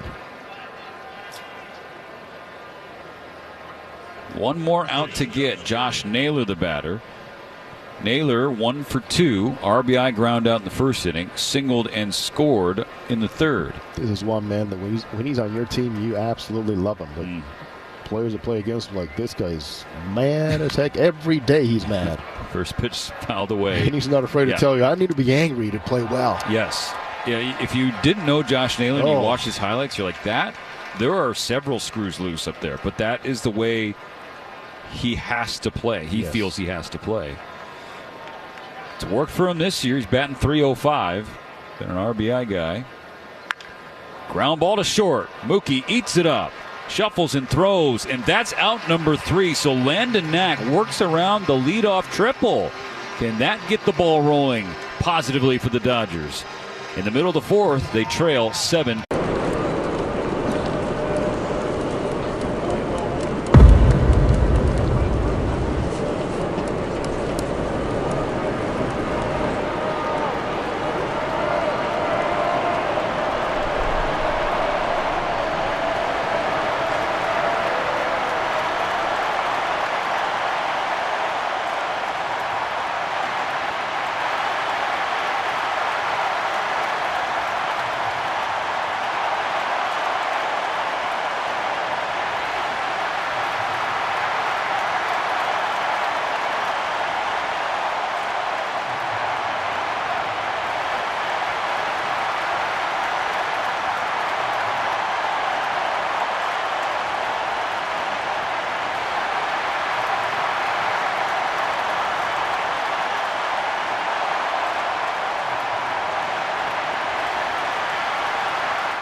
Dodgers Audio Network. Show me the way. Top of the order in the bottom of the 4th. Ohtani, Betts, and Freeman will try and get the Dodgers back in it. They're down 7-0, trailing the D-backs. First pitch from Fott. Ohtani watches ball one drop outside. Shohei grounded out to second. Average now 311 on the year. 16 home runs, 30 RBIs. Here's the pitch. Ohtani takes it to center field, but it's going to hang up for Tim Tawa. Decent contact, but once again, Brandon Fott finds an out. Nice pattern that started back in Arizona. So Ohtani, Freeman, Teoscar, Conforto, and his son Kim. Oh, with good contact, nothing to show for it. Now Mookie Betts, he grounded out to shortstop, so he's 0 for 1 as well. The Dodgers have yet to put a runner on against Brandon Fott. Toro strike one in the out of third. Right-hander pitching comfortably and confidently with his team up 7-0. It's a big series for Arizona. They're just 4 games back of the Dodgers in the division. The 0-1. Mookie checks up on a breaking ball that hooks well outside. Huge series because also they haven't had what they consider their full squad really playing together a whole lot, especially the big miss on Ketel Marte early in the season. Boy, he's brought a tremendous boost to them. 1-1. Mookie swings and fouls a fastball back into the net. You're talking about Marte, how young he still is. He's already signed 2 contract extensions here in Arizona. I mean, he came up as a 21-year-old, and here he is, year 10. That's a remarkable player, really. 1-2, the pitch. Mookie takes outside, 2 balls, 2 strikes. Now, you saw in Arizona, Mookie hit his first opposite field home run of the season, actually first one in quite some time. Yes. This is a guy who wants and likes to pull the ball. He hasn't been doing that well lately. 2-2. This ball's pulled in the air, deep to left field, toward the bullpen, and into the bullpen. That's more Mookie-like. The Dodgers have their first run of the game. And their first hit against Brandon Fott, a solo homer for Mookie Betts. It's now 7-1. We wanted the pull, and there it is. Home run, Mookie Betts. Daniels Jewelers is a proud sponsor of the trip around the diamond and your family jeweler since 1948. Visit danielsjewelers.com/baseball for a free baseball bracelet and $50 of a $99 coupon. What did you say? Wants to pull the ball. Pull the ball then. Mookie. First base runner, first hit, first run, all on one swing from Mookie Betts. Freddie swings at the first pitch and fouls it into the Arizona dugout. Strike one. And you're so right about that because remember Ron Renicky telling me, watch Mookie when he's going well. Foul balls need to be pulled. Foul balls are hard pulls when he's going well. If he's not, it just does not seem like he's in rhythm. The 0-1 to Freeman. Freddie checks his swing. Moreno appeals and loses. Gabriel Moreno is he does great work for a young catcher back there. You'll see him frame up some strikes. He appeals any and every check swing. It doesn't matter how close.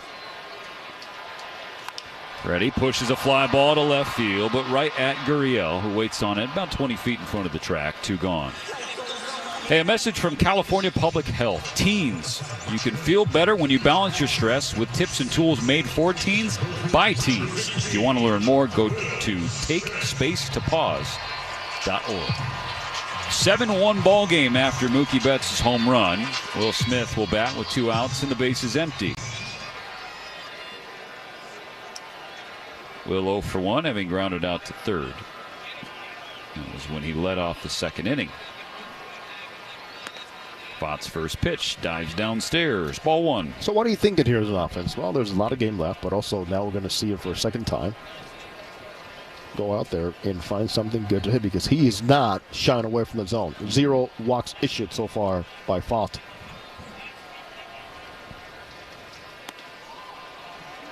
Gets a strike 1 call beneath the zone. Will Smith looking back disagrees with David Rackley, but he's got to live with it. Fott's definitely had a good rhythm about him tonight. His delivery is more old school. He brings the glove over the head, over the back of the head. His 1-1 pitch. Hooks outside. Goes from the windup, but he goes sideways towards first base to get the balance and not have to catch up with his body too much. So your point is so valid about just being able to be in tune with everything with his body. Release point, landing spot, and being directional towards home plate.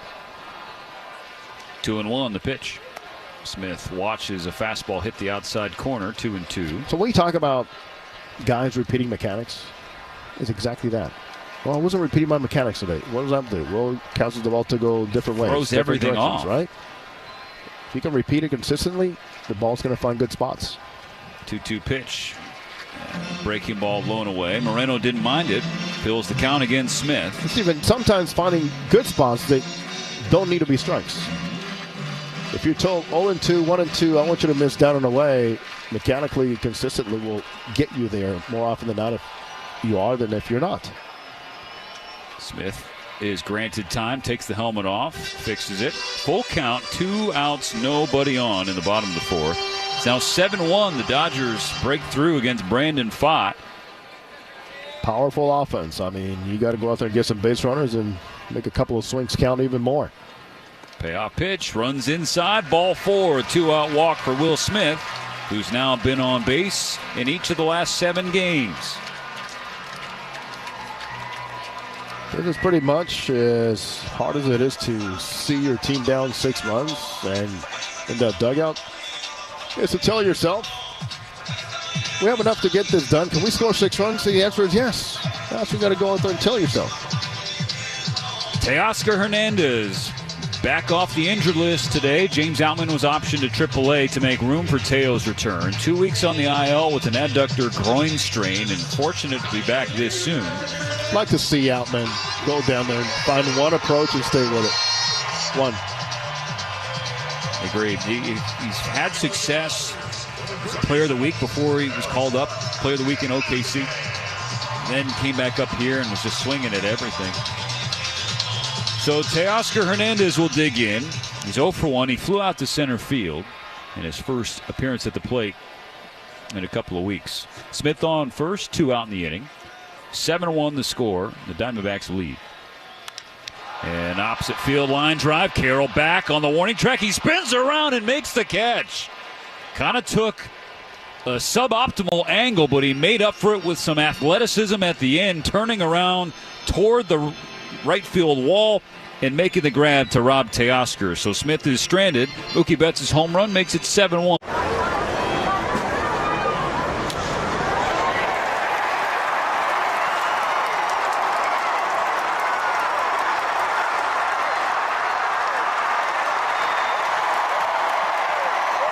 I can't imagine transitioning from loving baseball cards to then knowing it's inevitably coming that you're going to be on baseball cards. What was that moment like for you? Yeah, I think the first card I saw was when they did something for USA Baseball, and then now seeing my face, seeing me playing baseball on a card, it was surreal. It wasn't that it was that moment where we're like, wow, this is really something.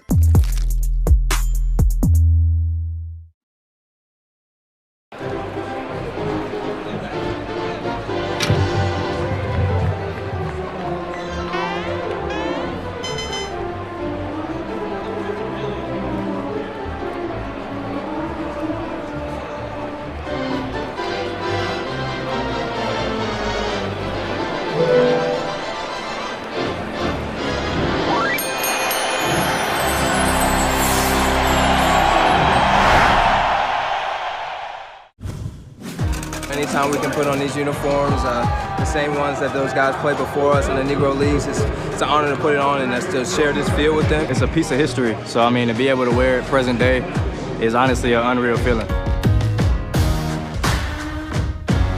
Once the lights are on and the anthem takes place and you're standing there on the line, it'll sink in as to what this moment really means, because I do think it's a meaningful day.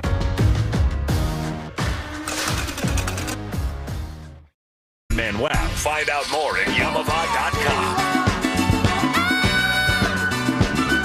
Dodgers got one back in the bottom of the fourth thanks to Mookie Betts' 7th home run of the season.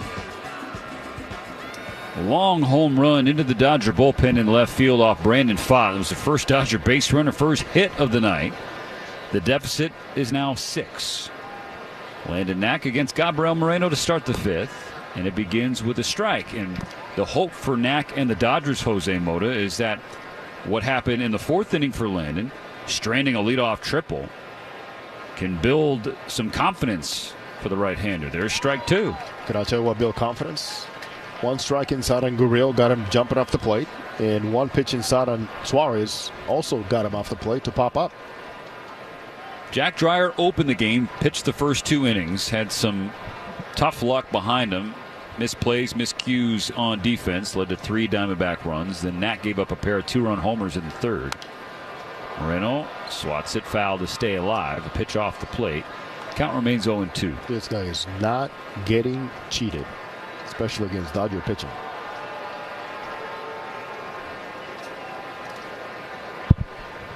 Here's the pitch. Moreno chops it foul toward the left. Moreno was the second of those 2 2-run blasts.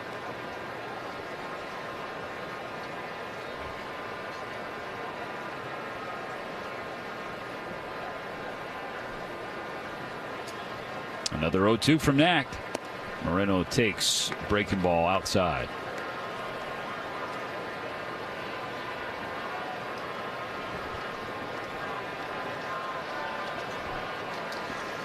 Pitch home. Stays high. Count squares up 2-2.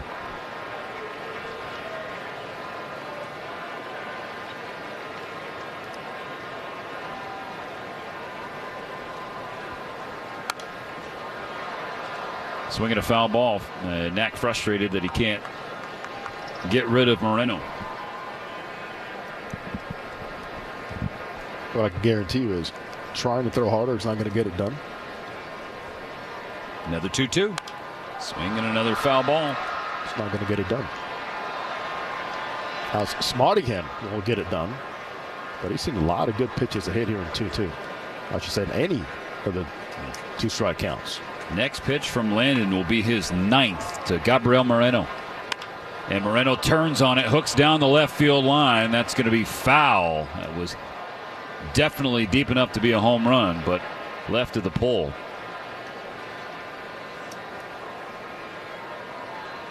Knack picks up the Vonsenback behind the mound saying, okay, what else could I have for this guy here at 2-2?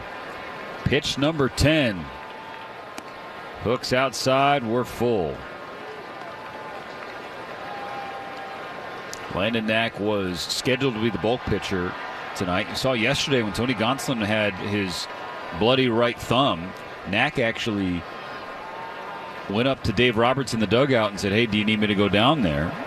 And Knack did go down to the bullpen for a stretch, but Tony was able to kind of get things patched up well enough for him to pitch. Did not pitch deep enough, but they were able to avoid having to use Landon yesterday. Payoff to Moreno. Another foul ball. So this plate appearance will last at least a 12th pitch. And Tony Gonsolin never blamed the missing skin, the bleeding finger on his poor performance. Just the lack of execution. 3-2. Pitch 12 from Knack to Moreno. Foul back over the net. The Diamondback dugout is understandably loving what they're seeing from Gabriel Moreno. That's pushed Knack across the 60-pitch plateau with nobody out in the top of the 5th. Got to go Rick Sutcliffe here. BP fastball. Here it is. Here he goes. Another 3-2. Another foul ball on the right side. 92, 93, 91. Changeup, fastball. Everything between knees and the waist, it'll be reached. 7-1 D-backs. This is pitch number 14, and it's chop foul toward the Dodger dugout. Knack now starting to smile. That's really all you can do if... It's a bit of a forced smile. He continues to look into the bullpen. Nobody is up throwing. This is Landon Knack's ball game for the foreseeable future. Pitch number 15 to Moreno. Another foul ball. Dribbles toward the Dodger dugout once again. I am telling you, where is Rick Sutcliffe and the BP fastball? At 80. Here it is. 3-2 still. Pitch 16. Hit to right field. Teoscar Hernandez running toward the line. He makes the catch. ran into the wall. The ball was definitely going to drop fair. Ultimately, the battle is won by Knack and the Dodgers. The 16th pitch finally gets one out. There's so many times we talk about infielders reading swings, but Teoscar, every foul ball in that long at bat, Teoscar was moving with the pitch, moving with the distance and direction. And that one, boy, he moved quite well to his left, right angle, right route, and also the glove in the right spot. Strike one thrown to Tim Tawa. Appropriate reactions from both Knack and Moreno after that ball was caught by Teo. Knack, relief, and Moreno just smiling and looking to the sky. Always an advantage when we have, Steven, somebody who throws with his right arm on a play like that. Just extend that left arm, and there's the ball. Swinging a miss, strike two on Tawa. So now 0-2, and Knack gets a roller to short. Mookie over to his right, makes the play, shuffles and throws in time to get Tawa. Out number 2 here in the top of the 5th. 7-1, the Dodgers trail the D-backs in this series opener. The next pitch from Knack will be his 70th of the night. The base is empty and 2 down. Pavin Smith, the DH, is the batter in the 8th spot of the order. Mookie Betts with a home run in the bottom of the 4th to get the Dodgers on the board. Chop foul to the right side by Smith. That's strike one. Sun has fully set here at Dodger Stadium. We're under the lights on this Monday night. Dodgers trying to snap a 3-game losing streak. The 0-1. Smith swings through, strike 2. They have yet to lose 4 games in a row this year. They've lost 3 straight 3 times now. 0-2. Up and away. There was a lot of angst in the stadium during the first 3 innings as the Dodgers fell down 2-0, then 3-0, then 7-0.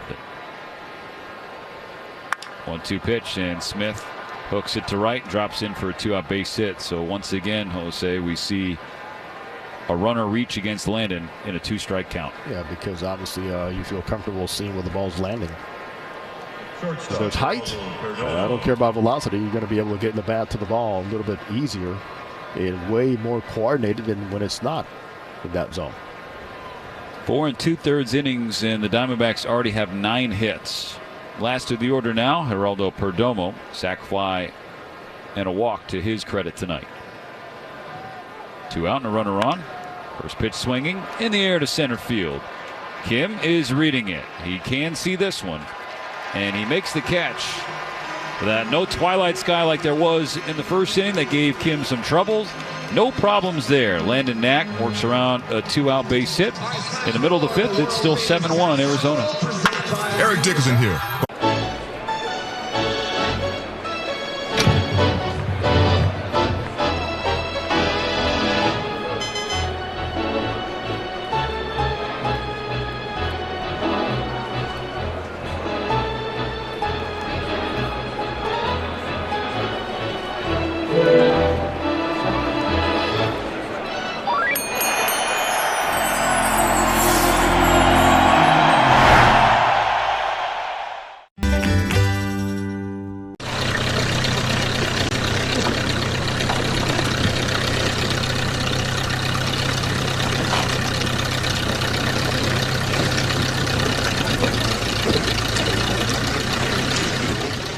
Los Angeles Dodgers.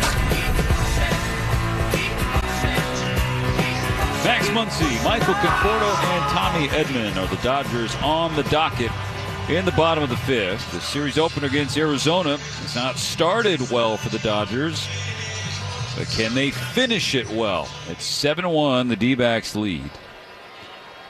Dodgers lone run coming in the last inning, Jose Mota. Mookie Betts with a long home run into the left field bullpen. Finally, the Dodgers saw something that was hit hard, find a hole or 2 over the wall, because out of 13 balls put in play, 6 have been hit really hard.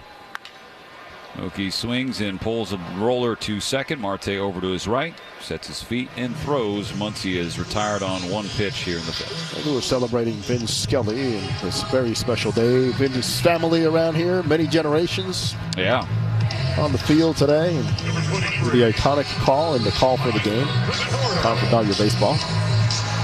Many memories I have, Stephen, up in this booth with Vinny when I was 6, 7 years old. From then until I was pretty much heading to college. First pitch to Conforto is in there for a strike. Giving Vinny a countdown.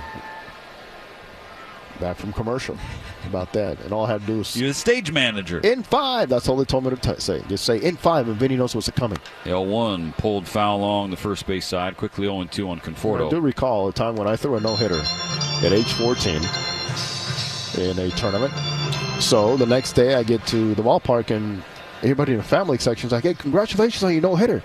Congratulations on your no-hitter. But going back a little bit more, my dad found out that I threw a no-hitter because he went to the clubhouse and he said, Vince Kelly said that my son threw a no-hitter. He's getting ready to pinch hit. And that's where he heard it.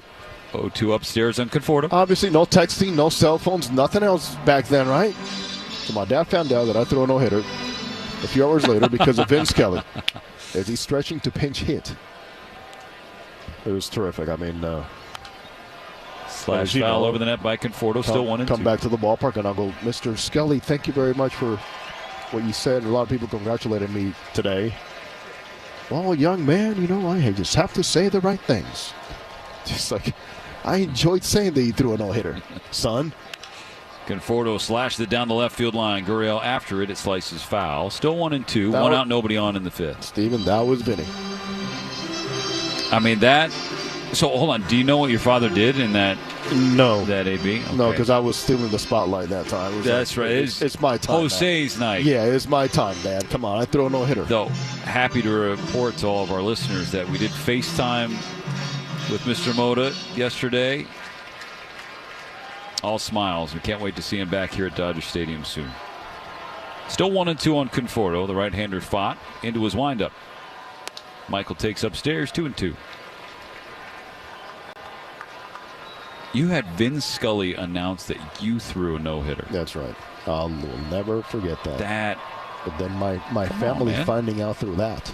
Conforto pulls the ball to right field, hit well, but right at Corbin Carroll. And isn't that the way this 2025 season has been for Michael Conforto? 2 hard-hit balls tonight. 4-3 and an L9. Both right on the buttons. 2 outs. Bases remain empty. Tommy Edman will bat. Brandon Pfaadt at 68 pitches in his outing, and he's working with a 7-1 lead. Edman popped out to second, so he is 0 for 5 off the injured list. Pfaadt's first pitch misses low.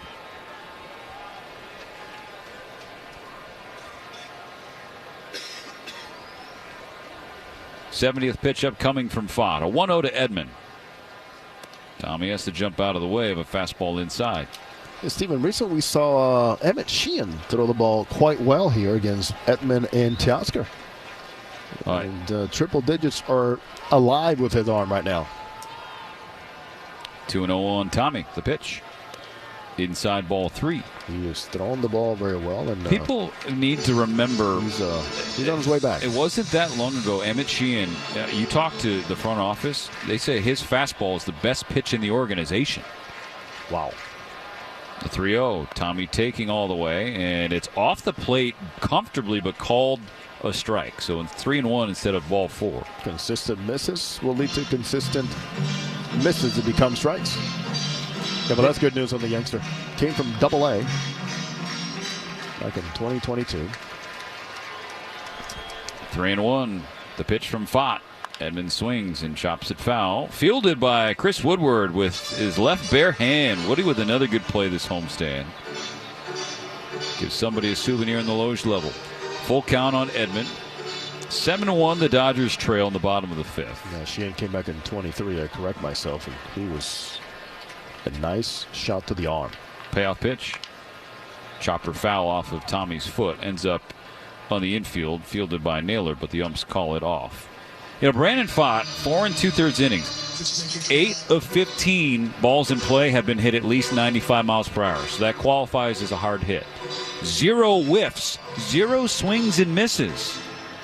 But somehow, some way, the Dodgers have only had 1 run and 2 base runners. The same Brandon Pfaadt that brought an ERA of 6.64 on the road.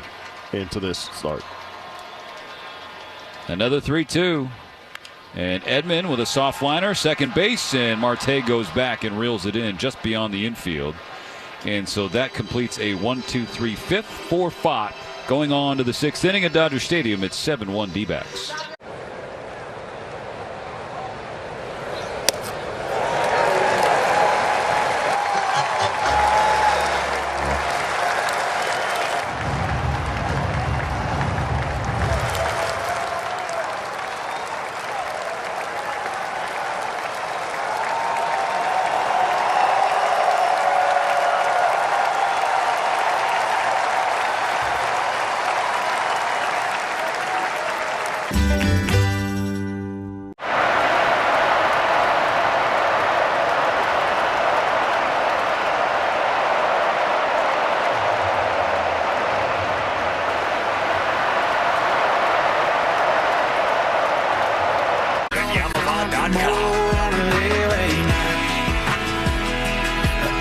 Top of the sixth, we'll feature 1, 2, and 3 in the Arizona lineup. Marte, Carroll, and Gurriel. The D-backs lead the Dodgers 7-1.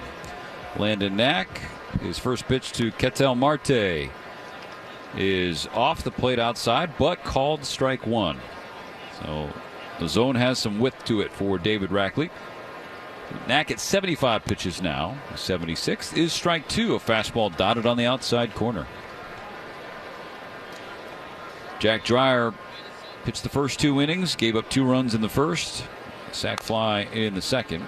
Marte swings and pulls 1 foul, still 0-2. First Arizona D-back that we see spreading the zone here, expanding the zone against Knack. Well, we saw it in Arizona. Marte will take some ugly swings, and then the very next pitch, he could take you out. Boom.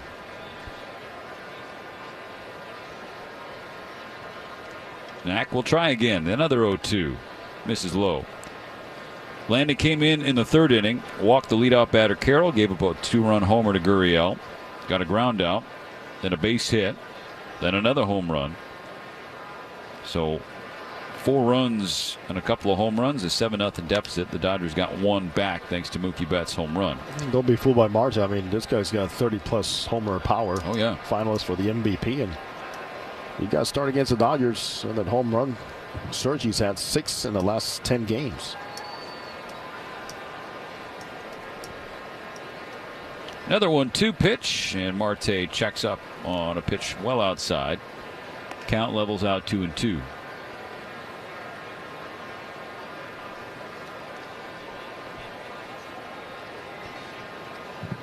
Knack exhales on the mound, steps back, and here's the 2-2 pitch. And Marte slashed the foul to our left to stay alive into the Loge level seats above third base. Knack and high in pitches this season, 94.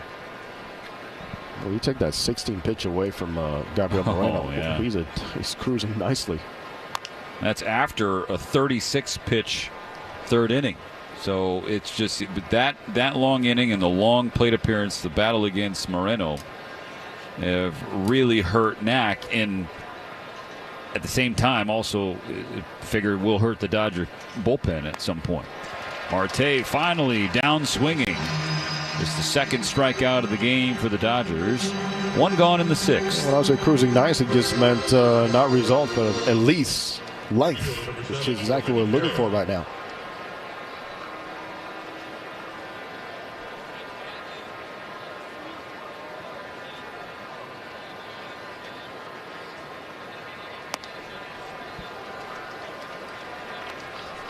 First pitch, strike one on Corbin Carroll. Nice job, Will Smith, on that pitch, the way he presented it. Yeah.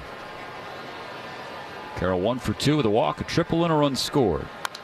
Swings and fouls. Strike 2 to our left. Ooh, Jose, if you were in the booth over, maybe. I don't know. Was it that close? It definitely looked like it. Where's Pepe? He was a little late on the play. The 0-2 to Carroll. Upstairs with the fastball. Okay, sometimes if you're looking down, you know. Oh, man. Especially now with the clock, you'll be surprised by a few things that happen on the field. Seems like the temperature has dropped here the last half inning. As Carroll swings and misses. Strike 3. Back-to-back punch-outs for Landon Knack here in the 6th. Build off of that. Give the offense a chance here. Come to Dodger Stadium tomorrow for Taco Tuesday, presented by Tito's Handmade Vodka. Enjoy delicious tacos and exciting baseball action as the Dodgers take on the D-backs. For more information, visit dodgers.com/promotions. 2 outs, bases clear. 7-1 Arizona. And Lucha Libre. First pitch, rolled to short. Mookie over to his left, shuffles and throws. Over to Freddie Freeman. That's a 1-2-3-6 for Landon Knack, featuring a couple of Ks. In the middle of the 6th, the Dodgers trail Arizona 7-1. When you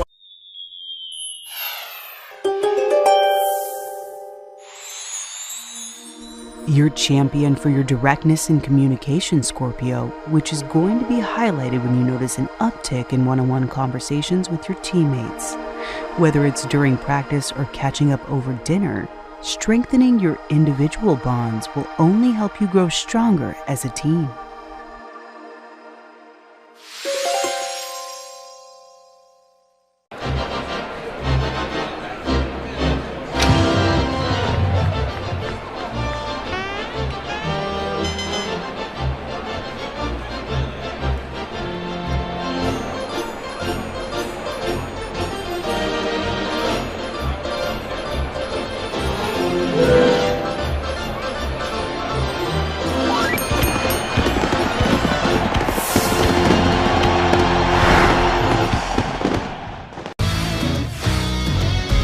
I'm going to throw out a restaurant kitchen term to you, and then hit me with the baseball one. I'll start first. Okay. Mise en place. Oh, mise en place. That is, as the chef, you put all your different ingredients out kind of before you start cooking, right? You got it, man. Yeah. That's the most important That's a tough one. I hear this one a lot because of my name, can of corn. Easy fly ball.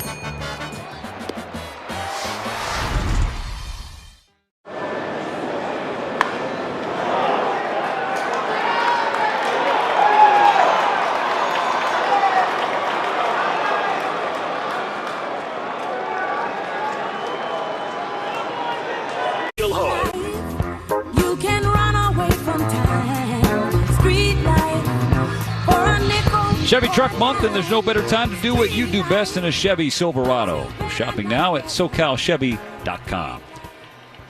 Brandon Pfaadt takes the ball for the bottom of the 6th. D-backs lead the Dodgers 7-1. First pitch is a strike just on the outside corner to Ha-Seong Kim. You're not finding a lot of holes, but go out there and keep swinging it.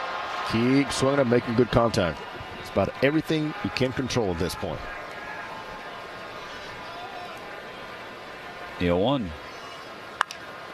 A bouncer to the right side. Coming in is Marte. Makes the transfer, and the throw is reeled in by Naylor as he slipped to the ground.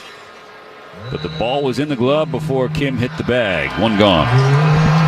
Naylor was stretching in one direction, and all of a sudden that throw just took him in another direction. We call that the save of the game so far, brought to you by Metropolitan Water District of Southern California. Say goodbye to grass and hello rebates.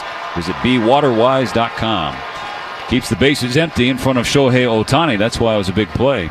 Shohei's 0 for 2 tonight. Here's the pitch. And Ohtani swings in, slashes it foul. To our left, strike 1. The Dodgers down 6 as we are in the 6th.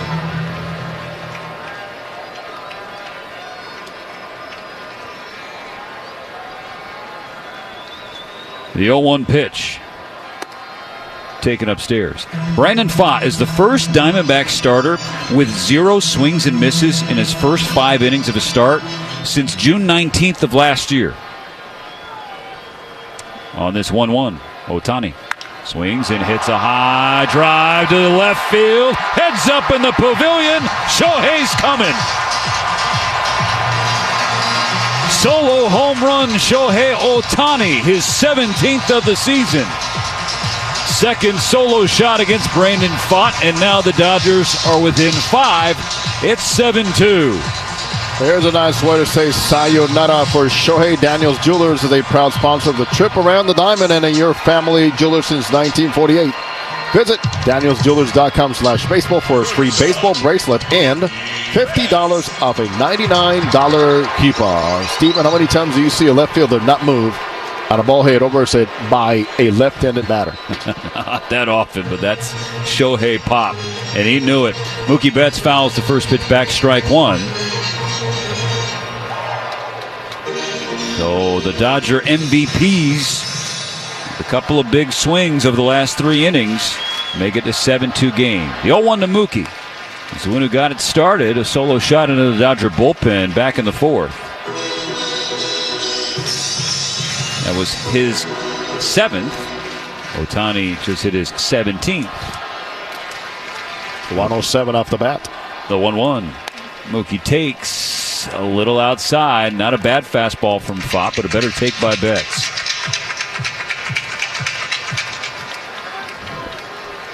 Dodgers finally getting some results against Brandon Fott for hitting the baseball hard.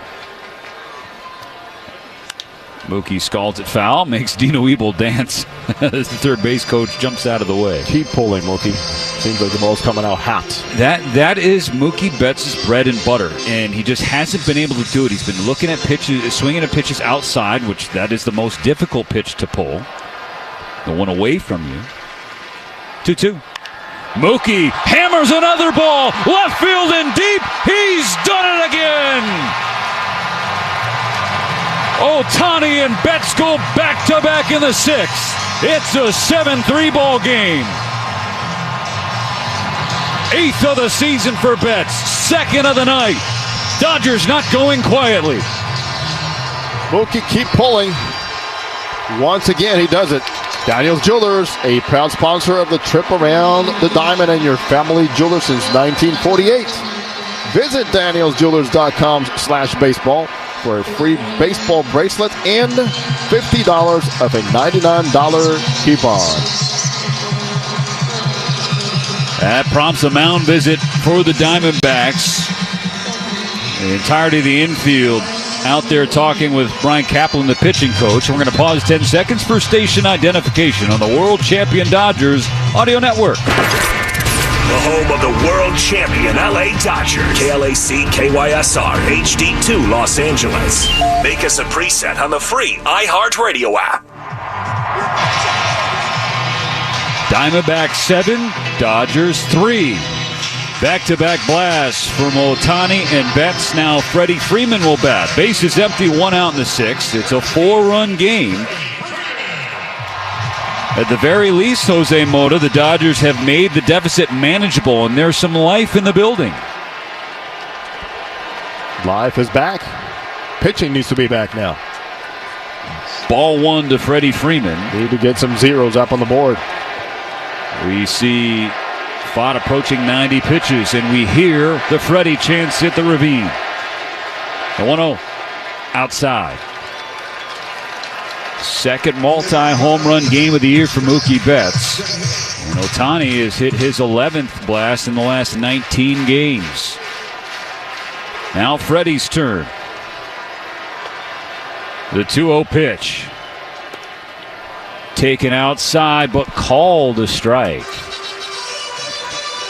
Freddie had the right eye there, just didn't get the benefit of the doubt. That's 11 home runs allowed so far this season against Brandon Fott. 2-1. And it's rolled along the first base side. Good backhand stop by Naylor, and he beats Freddie to the bag. Out number 2. Well, that's been really a common occurrence throughout Brandon Fott's young career. 3 home runs tonight. So now you total that up. He has given up 57 home runs in 61 appearances. That's a lot of long balls, man. And he's been, I would say now, I mean, it looks even more noticeable. He's been quite fortunate tonight. A lot of hard hit balls and no misses, really, pretty much. Now Will Smith, 2 outs, base is empty, first pitch down and in. 101 swings in this game between the two pitching staffs. Just 9 misses. The 1-0. Smith takes. Fastball dots the outside corner. Strike 1. That's that, according to Dr. Rick Krajewski. Yeah, he's on it. He's the best. On it. 1-1 to Smith. The pitch. Downstairs.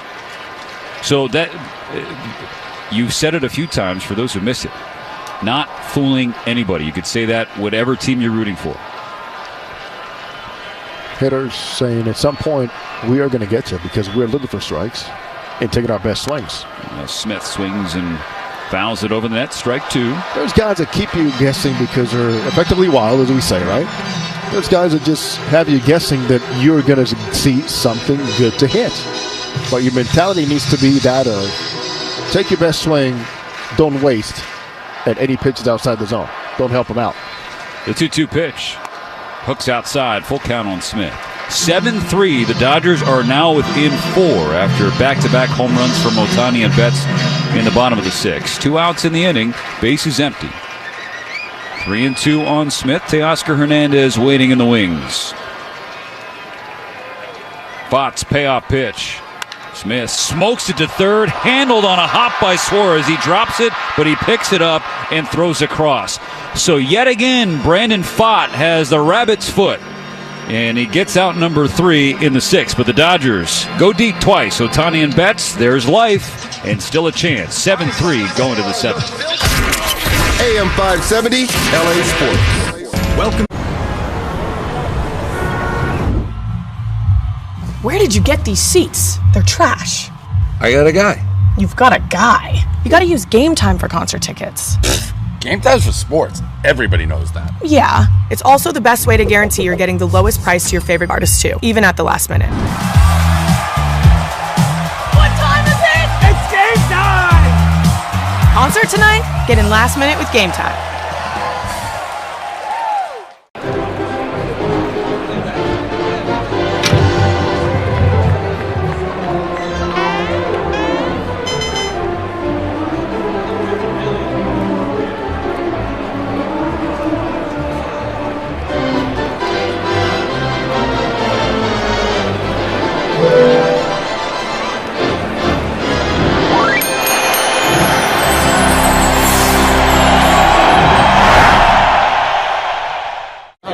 PSA dove in. Do we have them graded? We do. This is the first set of graded cards from the 2024 Topps MLB Network set. I'm so excited about this. Now, they all have the same grade, or? No. So one of us will be like the highest graded card. Could be. There could be multiple. So first up, we got Mark DeRosa. Let's see what he was. Of course, D-Rose a 10 out of 10. Handsome, athletic. All right.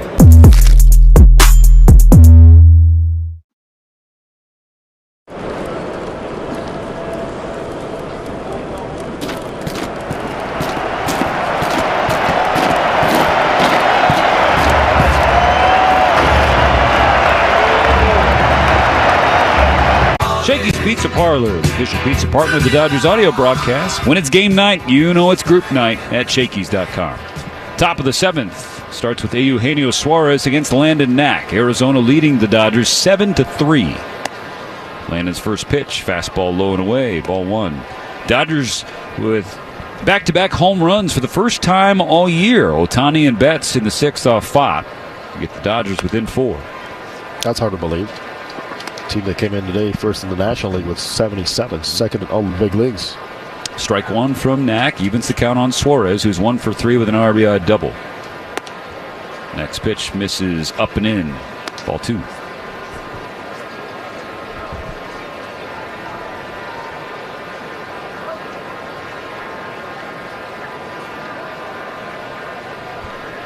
Two-one. Suarez takes a good cut, a fastball right at the top of the zone down the middle, and fouled it straight back into the net. When you see a foul ball go straight back, Jose, what does that tell you? He just got under the baseball.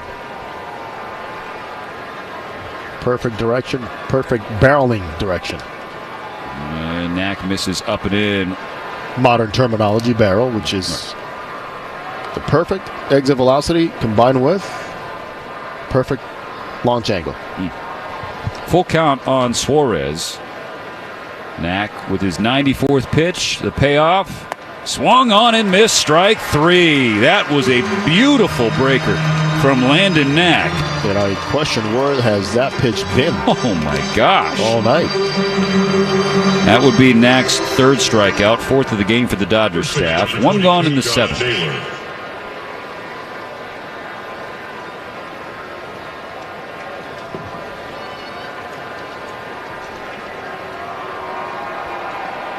First pitch to Josh Naylor. Taken low. Ball 1.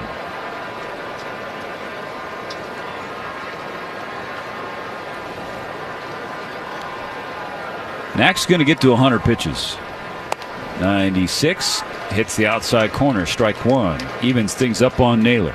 Bases empty, 1 out in the 7th. A 7-3 lead for Arizona. The pitch. That's strike 2. Put the fastball perfectly on the inside corner.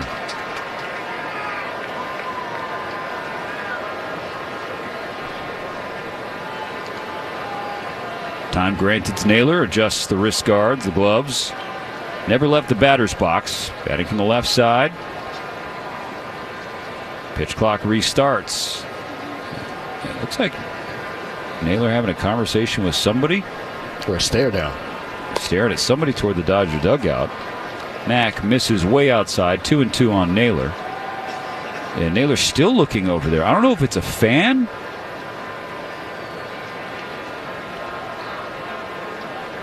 Two pitch. Inside just by a hair. Good fastball location from Knack. Just didn't get the call. He needed that call. Oh my gosh. Definitely wanted it. All right, let's pay it off. And that's lined right to Freddie Freeman. A line out for Josh Naylor. And he could hit for the Dodgers tonight. He has scalded 2 baseballs that have resulted in 2 outs. Thankfully, yes, it's been the case because everything else has been dropping. So the Yankees will come to Dodger Stadium for a 3-game series beginning Friday, May 30th. Get your tickets for the historic rivalry today at Dodgers.com/tickets. 100 pitches for Knack. 101 is ball 1 low. Apparently to Gabriel Moreno. Just tell him what's coming. Get him out of the way soon. Here it is. Knack trying to finish the 7th. 2 outs, bases empty, swinging a foul ball straight back of the net, and he might have got away with one there. Moreno has a home run, a 2-run home run in the 3rd, sandwiched between a fly out and a line out, both to right field. 16 pitches last at bat when he lined. Yeah. Thankfully, Teoscar made a great play. As Dunn Sutton used to tell me, hey, sometimes I just go, don't make me work so hard. Here it is. Hit it now, early. Knack misses inside. 3-1. That was right after a knuckle curve had dropped a little low. So 3 balls and a strike on Moreno. Tim Tawa on deck. Knack with the throw home and gets strike 2 at the knees. Moreno was walking toward first trying to sell it. It'll circle back around. A U-turn for the catcher. It's the best pitch he's seen pretty much all night. Down and away. Strike at the knees.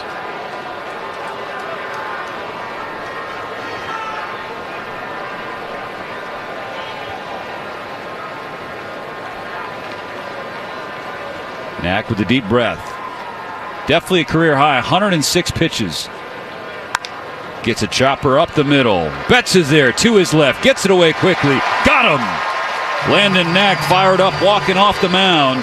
That's going to end his evening, and he does so, ending a streak of 1, 2, 3, 4, 5, 6, 7 D-backs retired in a row.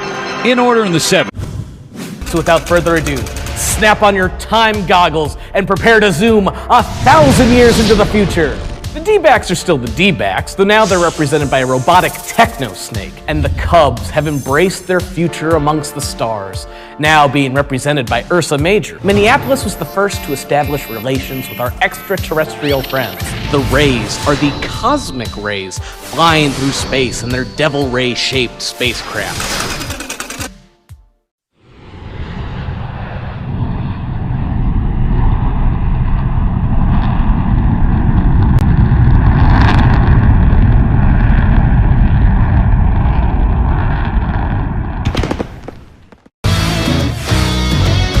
I'm going to throw out a restaurant kitchen term to you, and then hit me with a baseball one. I'll start first. Okay. Mise en place.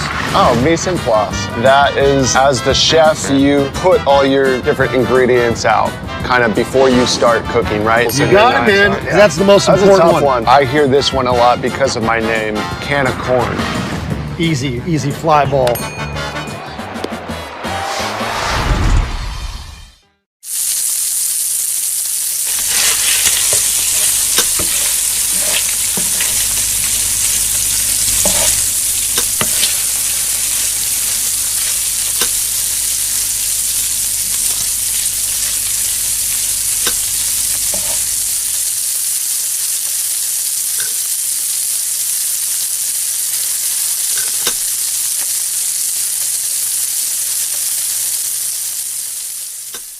world champion LA Dodgers on air.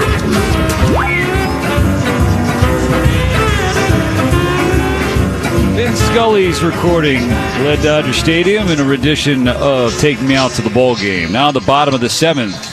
The Dodgers trailing 7-3. Diamondbacks make a pitching change. It's presented by Navien, HVAC and water heater products. Former Dodger farmhand, the right-hander Juan Murillo. 11th game of the year.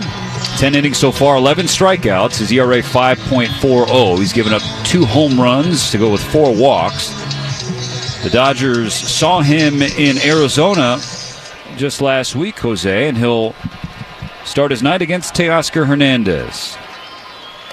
First pitch, 99 at the knees. There is always gasoline in that right arm for Murillo. Always a good arm. He could be a little erratic at times, so think about yourself and just go out there and continue to make good contact. Try less. You know, 1 to Teoscar. He swings and slashes the foul. He's a little late on that. Strike 2. Try less. Hey, he's going to provide the power. But you're only down, I want to say only down 4 runs, right. And there's a lot of firepower in your lineup. They were down 7-0. They've gotten the last 3 runs, all on solo home runs. 2 from Mookie Betts and 1 from Shohei Ohtani. This 0-2 pitch to Teo. Swing and a miss. High heat at 100. Gets a strikeout. That's the first K of the game. First swing and a miss for the Arizona staff tonight. That's hard to believe. And he went right upstairs and little by little gradually just kept climbing that ladder. Bottom of the 7th, brought to you by Bank of America, the official bank of the Los Angeles Dodgers. That's what I'm talking about. When you're reading swings and you still have a secondary pitch in year 0-2, why go to something else slower to speed up his bat when you have fastball that he was late on? 99 down and in on Max Muncy. So you have a guy who has that reputation. The Dodger org is familiar with him. He can get up to triple digits, but he can be erratic. What are you thinking as a hitter if you're Muncy? Do you sit heater? Do you sit soft? There's a breaking ball that lands on the outside corner. That's a good pitch from Murillo. He beat you with that one. Tip your cap. Look for the heater. That's it. One pitch you do not want to miss. And he has it. 1 ball, 1 strike on Muncy. 1 out, nobody on. Pitch. Muncy takes that same pitch just a little further outside, so it's a ball. On the 8th of the month, the Dodgers saw Murillo in Arizona. 1 inning, gave up 2 runs on 4 hits, 1 strikeout through 26 pitches in that outing. So they've gotten to him before. Can they do it again?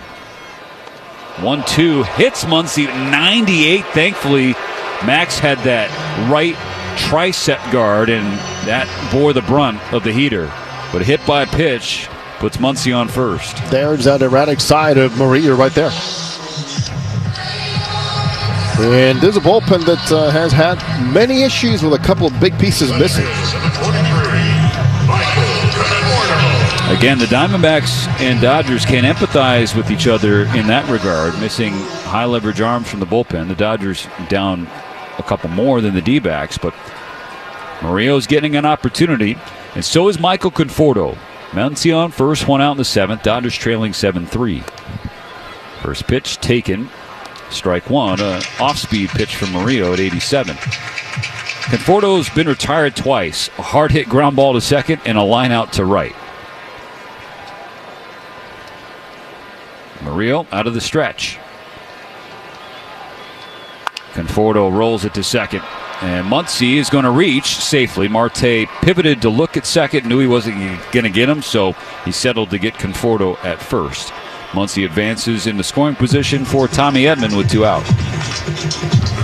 You know, Gabriel Moreno behind the plate is a guy that's been around the league for less than 5 years.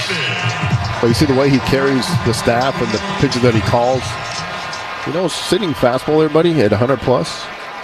And he says, the way I can get you back to the zone sometimes your secondary pitch, let's start some breaking balls early. Tommy Edman, first pitch is a high fastball at 98, ball 1. It was just a reminder for a hard-throwing pitcher that it's not about throwing. I'm going to remind you it's about pitching, so I'm going to start with a breaking ball just to remember you got to pitch, not throw. Muncy on second, 2 down. 1-0 pitch coming. Up and away. So many messages, Steve, you can send without telling a pitcher or somebody the direct words. basketballs. Hey, let's pitch. Let's not throw. 2-0. Tommy swings and is a little late on that heater, fouls it away to our left, drops into the Loge level. Strike one.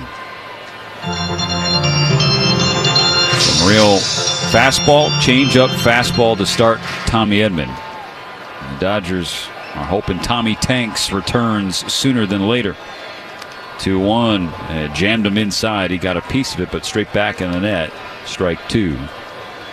97 for Murillo there. We saw him hit 100 earlier in the inning as he struck out Teoscar Hernandez. And he hit Muncy, who's now on second. 2 gone. The Dodgers trailing by 4. Now you're guarding, protecting, sitting on nothing. The pitch. And Tommy flares it to the left side. Perdomo going back from short, and he makes the catch for out number 3. So Muncy stranded on the bases. And this game will go to the 8th. The Dodgers still behind 7-3. What is it about baseball cards that make them so special? Why do you enjoy doing that? Well, the biggest thing is I started collecting when I was a kid. O-Pee-Chee was a Canadian hockey league, and then the Canadian football. But I didn't start in the U.S. until I had signed professionally as a ball player. And when I got my first rookie card, and I've got it here with me. Let's take a peek at that. 1966 with Billy Sorrell.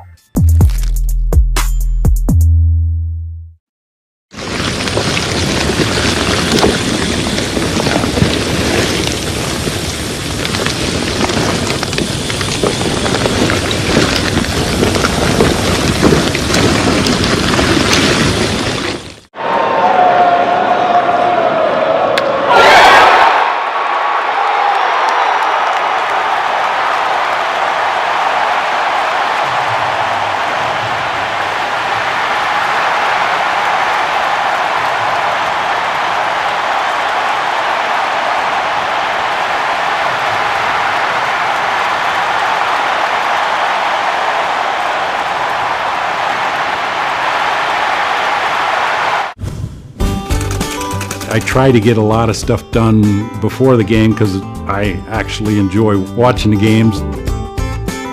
We want to make sure that all the players are out there in the uniforms and they're clean, there's no spots or anything, and they have all their equipment and everything else. We all pick each other up. I mean, we have each other's back. We all do different duties, but yeah, we all work together pretty well. They're part of the team, you know, it's just like another teammate.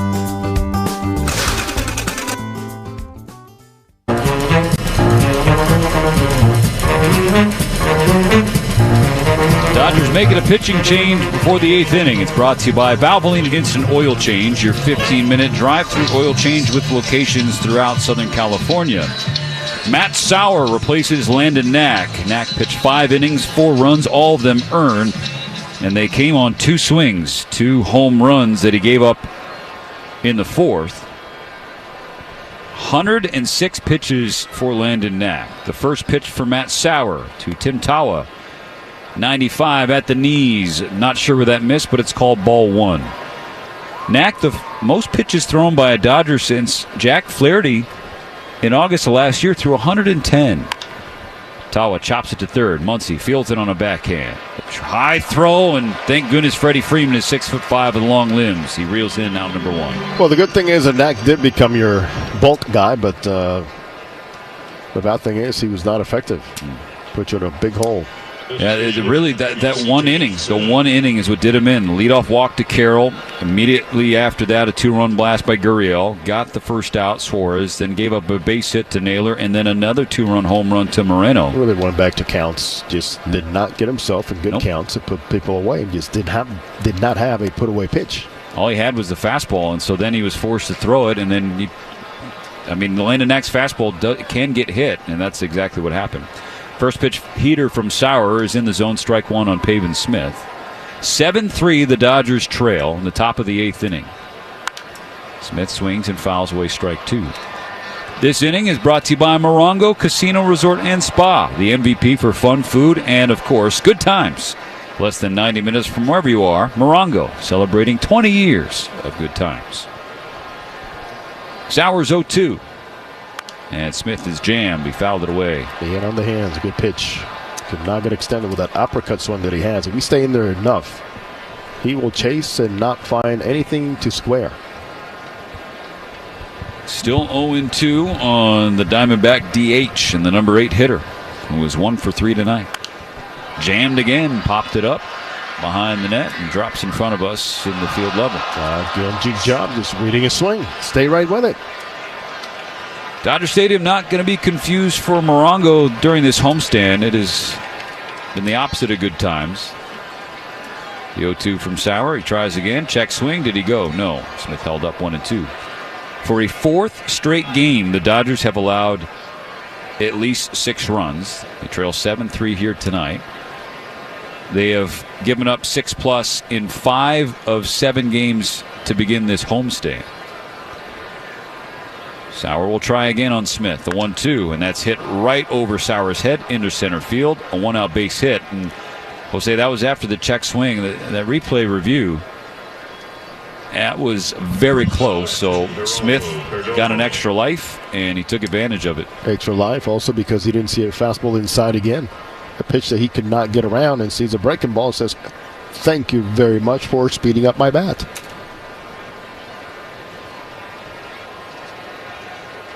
One on, one out, Geraldo Perdomo.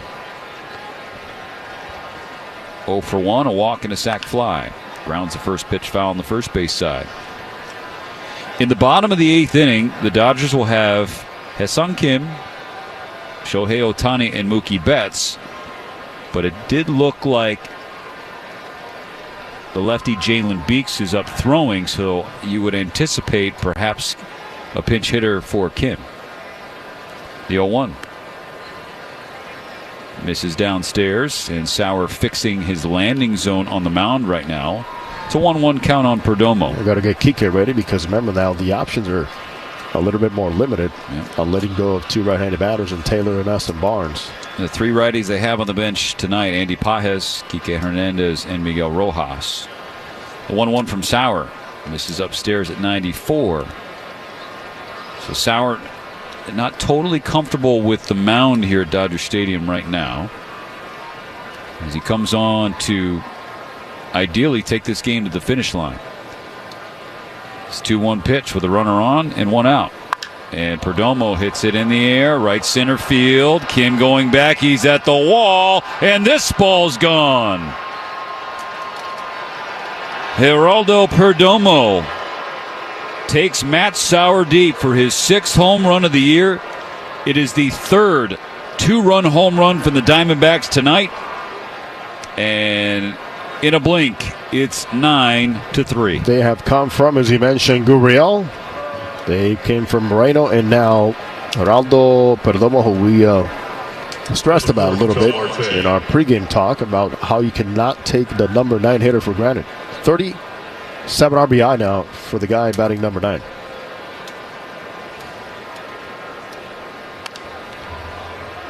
Check swing, foul ball. Ketel Marte, the deficit back to 6 for the Dodgers. And that is a gut punch. Sends folks streaming toward the seats here at Dodger Stadium in the top of the 8th. Base is empty, still only 1 out. 9-3, the D-backs lead. Sauer goes to the fastball, lands on the inner third. Jumps in front of Marte, 0-2.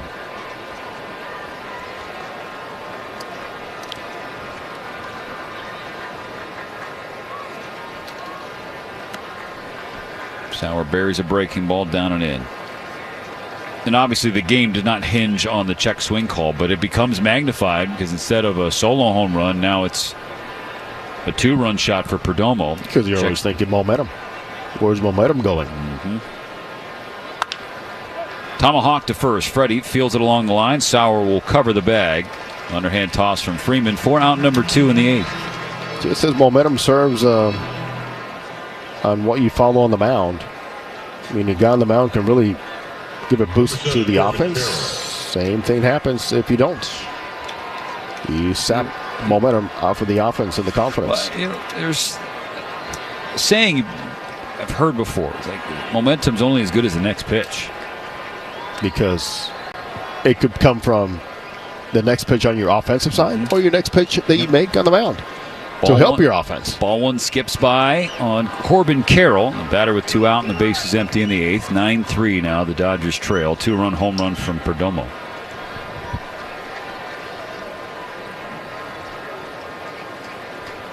One-0. Swinging a pop up. Third base side. Drifting toward the Dodger dugout. Muncy is over on the warning track. He makes the catch. So that gets Sauer out of the 8th, but not before the Diamondbacks bite the Dodgers with a third 2-run homer. 9-3 Arizona in.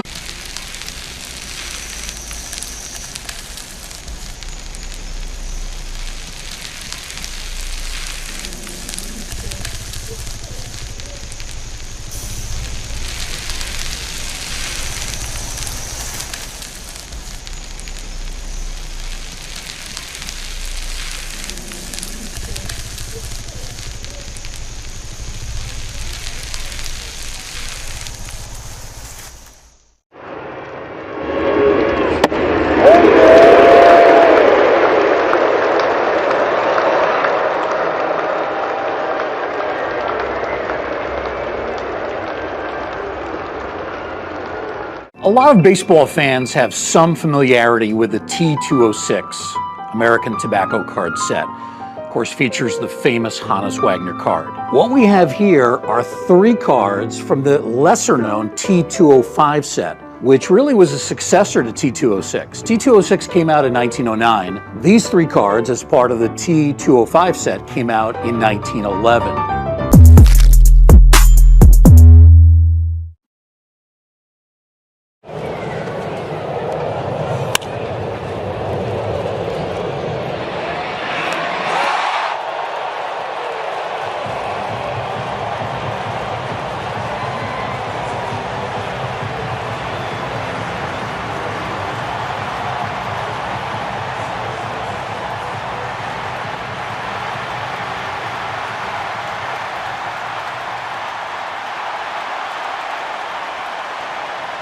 On the world champion LA Dodgers audio network.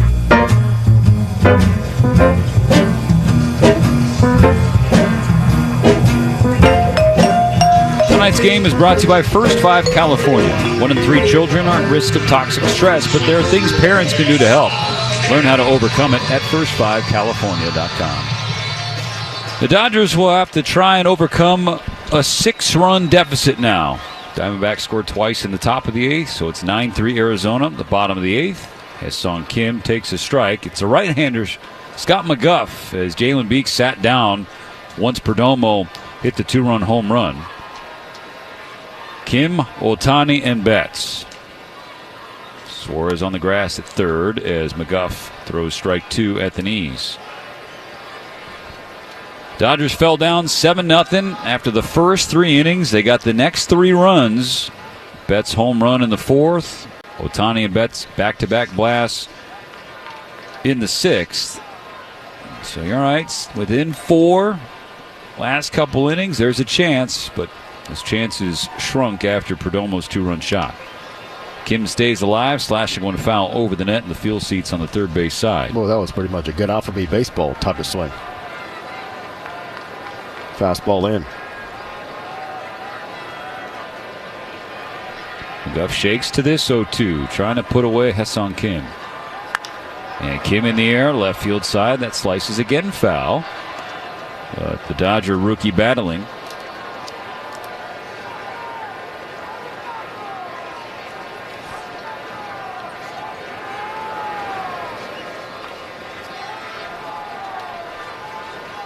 Another 0-2. This one's in the dirt. Good take by Kim. We talked about earlier, him chasing, that's a part of the scouting report. The Dodgers knew that when they signed him. But his ability to cover different pitches, different parts of the plate, hit bad balls, hopes to serve him well. But as I say that, he chases a breaking ball downstairs and swings through strike 3. There's still some things that will take a while. And with his role, also, Stephen, keep in mind, repetitions are not going to be there consistently. And for him, it's going to take a lot of work, some wide hitting, get some pitches, and many more things to keep learning at this level when you're not playing every day. Ohtani back to the plate. 4th trip up there. He's 1 for 3. Homered his last time up. First pitch from McGuff down and in a ball. That was his 17th of the year. Helps him regain the lead in Major League Baseball. At the time, that made it 7-2. Mookie followed with a home run of his own, 7-3. First time the Dodgers have gone back-to-back all year, if you can believe it or not. Ball 2 from McGuff, so Ohtani in the driver's seat. 1 out. Base is empty in the bottom of the 8th. 9-3 D-backs. Here's the pitch. Ohtani watches a fastball land on the outer third. Strike 1. Everything on Shohei and his approach has gotten just so much better. Taking pitches, breaking pitches, laying out the high fastball for the most part. 2-1. He swings through. Strike 2. He is a very happy papa. Talked to Show on the bus in Arizona about that, adjusting to dad life. He's like, yeah, the first couple weeks kind of tough, but they're in a good spot now. Mamiko thankfully doing well, and their baby girl doing well as Ohtani hits it on the ground to second. Marte up with it and can take his time, throwing over to Naylor. 2 gone. It's the first time in his life that his sleep schedule has been interrupted. That's right. True. Well, first time in his life. And you think about Shohei, why he has ascended to where he is in this game is because he has optimized everything, every part of his routine, and that sleep is a huge part of it. Yes. Here's Betts. 2 out, nobody on. 8th inning now for the Dodgers, and they trail 9-3. McGuff's fastball misses high on Mookie. The only positive, or the biggest positive you're going to take from tonight if the score holds, is that Mookie Betts has hit 2 home runs in a game, and both to the pull side. You're detailing right before his first one how that's what Mookie's trying to get back to doing. That's where he's at his best, is when he is pulling the ball for power. 2-0. Mookie Betts, high fly ball, left field. It's on the warning track, and it's caught by Lourdes Gurriel. Mookie just missed his 3rd home run of the game. Ultimately, it's a 1-2-3 8th inning. The Dodgers down in order. On to the 9th, the Dodgers trailing 9-3.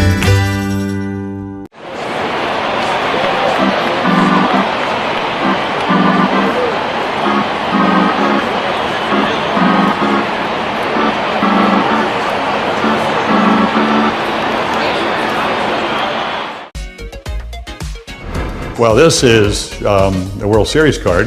Everybody said, what's it going to be to pitch against Sandy Koufax, who's a dominant pitcher? I said, I hope I don't embarrass myself. And I didn't. Pitched my first shutout ever.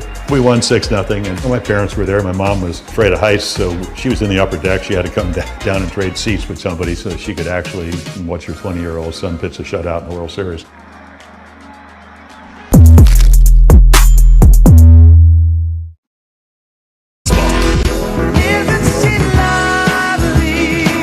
Top of the 9th inning is sponsored by Cars for Kids. Ready to donate your old car? If so, call 1-877 for Kids now. Friendly agents are standing by to take your donation.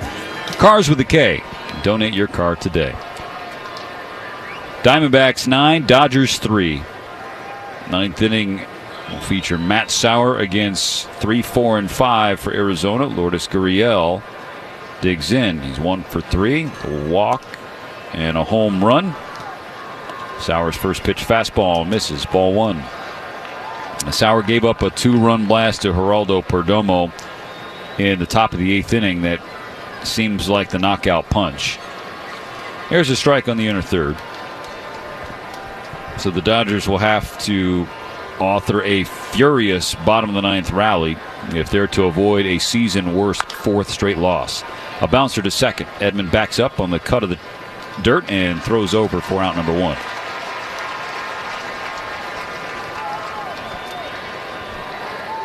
Number 28, Eugenio Suarez.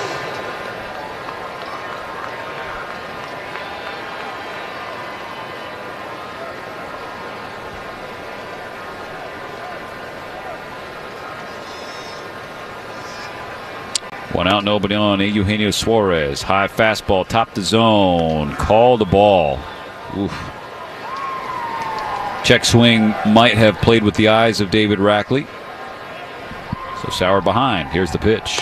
Swing and a miss. That's a proper observation. A lot of times the umpire will see that and go, well, maybe no appeal. It was a ball. Right? Yeah. 1-1. Another swing and a miss. 95 with some sink to it. 1-2. Use it appropriately. And don't be afraid to repeat it. Bullpen game for the Dodgers, and really it unraveled quickly. And not all the fault of Jack Dreyer the first 2 innings. He gave up 3 earned runs. Go back to that first inning and that pop-up. That could have changed the entire complexity of this game. You took the words right out of my mouth. I didn't mean to. No. We're on the same page, partner. 1-2 pitch. Got him swinging. 2 gone in the 9th inning. Yeah. It really did feel like, oh, here we go again. Yes. It set that kind of tone, which is the worst tone to set in the first. It was a pop-up off the bat of Suarez, playable, routine fly ball to center field, and Ha-Seong Kim didn't see it. And worse than that, he didn't communicate that he didn't see it until it was already on the way down. Teoscar Hernandez was there, but just couldn't make the catch. Oh, boy. High fly ball right field. Teoscar on the warning track at the wall. He jumps, and did he? Teo takes one away. And Josh Naylor is saying, are you kidding me? Rounding first. Home run robbery from Teoscar Hernandez in his return to the field. But the Dodgers still looking at a big hill to climb. 9-3.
A snack that Freddie cannot resist. I would have to say chips and guacamole. Organic mango, yep. Is that because of the strong Dominican contingent in the major leagues, bro?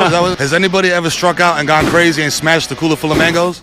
Nah, our team's not really into smashing each other's stuff, I guess. Are you a seasoning guy? You like to drown your stuff in dips and sauces?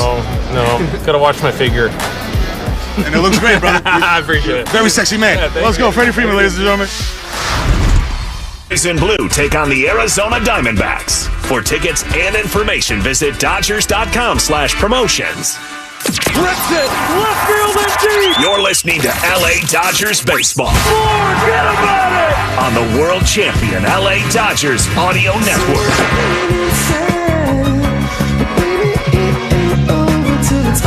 Bottom of the ninth, the Dodgers have 3 outs to get 6 or more runs. 6 to tie.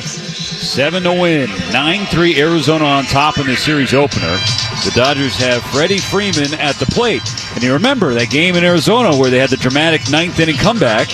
It was Freddie Freeman leading off with sort of an excuse-me dribbler the opposite way, and that opened the floodgates. The Dodgers eventually scored 6 runs in that inning to win the game. Start against Ginkel and finish up against this man right here, Thompson. Ryan Thompson. And Freddie belts the ball to right field. That's a leadoff base hit toward the corner. Carroll slides on the warning track to stop it, and he can. It dribbles to the wall. Freddie Freeman on second, standing up with a leadoff double.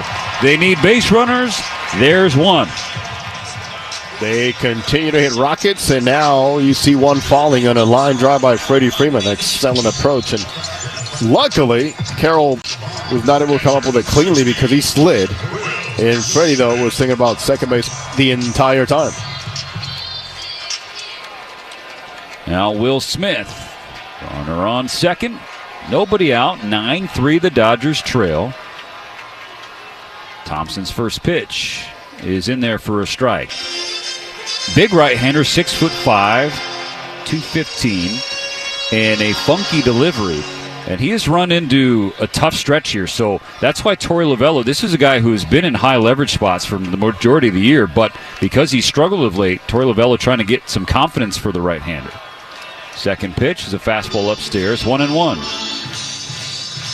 And even though the run differential does not indicate that for him, this is high leverage.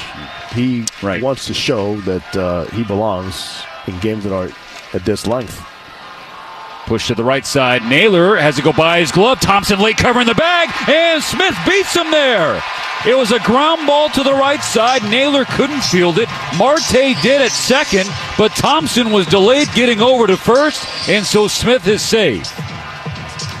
I can guarantee you, Thompson's thinking that's a ground ball second base, but he doesn't know how far off the bag Naylor is playing. Ball gets to Naylor, and instead of the 4-3, he's got to get there. Did not get there on time. For Thompson, the last 2 2/3 innings entering tonight, he has given up 7 earned runs. The Dodgers get the first 2 on against him in the bottom of the ninth. First and third, no out for Teoscar Hernandez. Teo is 0 for 3 at the plate. Did just rob a home run in the top of the ninth inning. How about hitting one in the bottom of it? First pitch, he takes low, ball 1. He has hit a couple balls very hard and far to right field tonight. Teoscar flew out to center, lined out to right, then struck out swinging his last time up. A 1-0. Teo takes a strike. Here's a man that knows how to drive in a run. 34. Top 7 in the National League, despite missing 2 weeks with his adductor strain. A 1-1 pitch. Teoscar chops it down the third base line. It's a fair ball. Suarez fields it on the backhand, goes to second for 1. Freeman scores on the play. Smith is out. An RBI fielder's choice for Teoscar Hernandez. It's 9-4.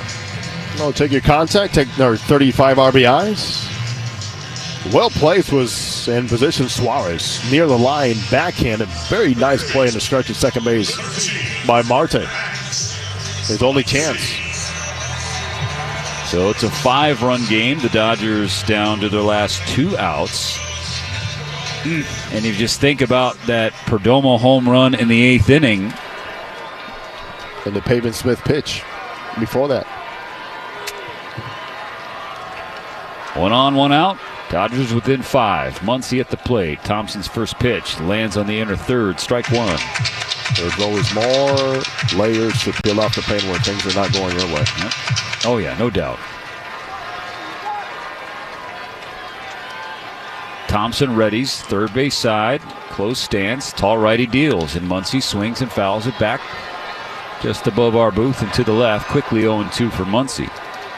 Max is 0 for 2. Gone on his last trip to the plate because he was hit by a pitch.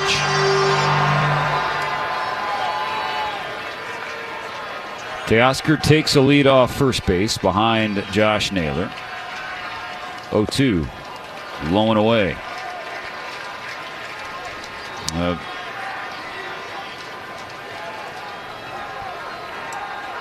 Tonight it's been all Betts and Ohtani. Those 2 3 for 8. Everybody else 2 for 21. And both those 2 hits here to start the ninth. Thompson misses up and away. 2 balls, 2 strikes. Freddie leadoff double. Will Smith infield single. Well, Max Muncy here thinking, I have one good swing in me. 2-2 on the way. And Muncy pokes it in the air just beyond the infield from shortstop Perdomo calling for it. He squeezes out number 2. Dodgers down to their last out. Totally fooled. Good pitch there by Thompson. Outer half out of the power alley for Max Muncy. It'll be up to Michael Conforto to try and continue the bottom of the ninth. D-backs 9, Dodgers 4.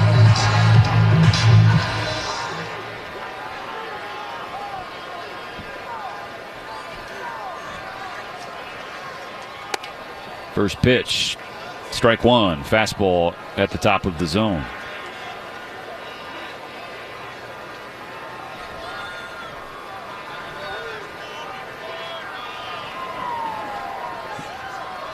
Two outs and Teo on first.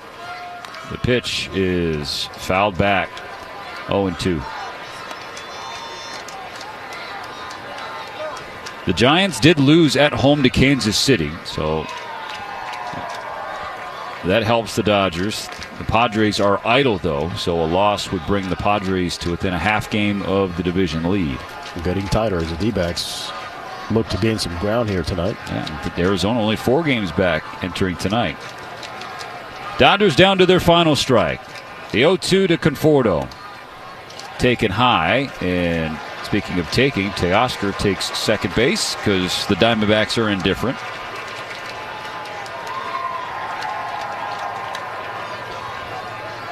Down 5, his run doesn't matter. 1-2. Upstairs. Tomorrow for the Dodgers, they'll look to their ace, Yoshinobu Yamamoto.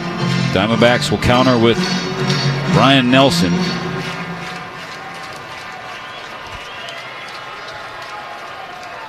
Here's the 2-2 pitch. Conforto does not bite. It was low all the way. Ball 3 and a full count. Well, Mo's back tomorrow, so you and Tim Deverett, thanks so much. David Bassey, Dwayne McDonald's been a fun week here on this side. As tomorrow I got to go out there and flip my chip and go to Espanol. The 3-2, Conforto slash the foul to stay low. I truly, I marvel at your ability to do anything and everything, Jose. And I love every chance I get to work with you in the booth. We've done World Baseball Classic games together. We've done Dodger games together. It's just a treat, man. Thank you. It's blessed to be here, man. Likewise. I mean, despite the scoreboard, look at where we get to work. Full count, and a 3-2 pitch just misses inside, so a 2-out walk for Conforto. Extends the 9th inning, extends his on-base streak. Tommy Edman will take his turn. Go out there and don't waste any opportunity. That pitch could have gone either way. In fact, it could have been called a strike. There would have been no problem for Conforto.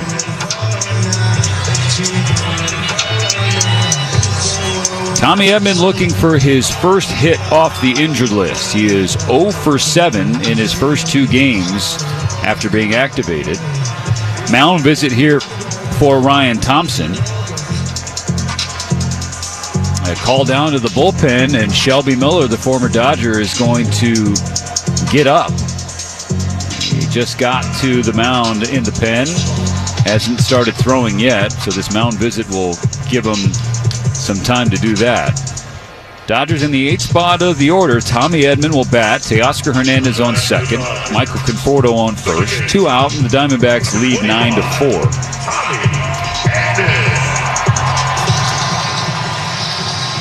One good swing here for Tommy. And a good pitch to hit. Something he can handle. Average down to 237 for Tommy Edman.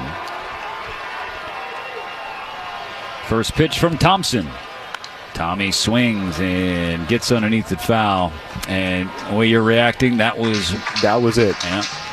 A non-IL Tommy Edman. That's a line drive left center field. Just a little bit off on his timing tonight. Like we talked about earlier. Yep. Got to give him some time to do that. And then he can't check his swing on a pitch that was low all the way. 0-2. So back-to-back sinkers from Thompson. 2 strikes on Edman. Once again, Dodgers down to their last strike. The right-hander kicks and fires. Edman stays away from a pitch away. Dodgers down 5. Tying run in the hole. That's Shohei Ohtani. But they only have 1 strike and 1 out to work with. 1-2. Is low. Square count 2-2. And some frustration mounting for Ryan Thompson. Again, it's been a really tough month of May for him. 24th pitch of the 9th. And Tommy hits it to right field. That's a base hit. Teoscar will be waved around. No throw home. RBI base hit Tommy Edman. It's 9-5.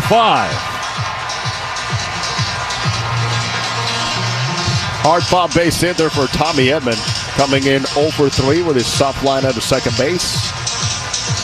And timing is so important in this game. He can lose it so fast. By not playing one game, think about missing a couple of weeks when you've been that hot.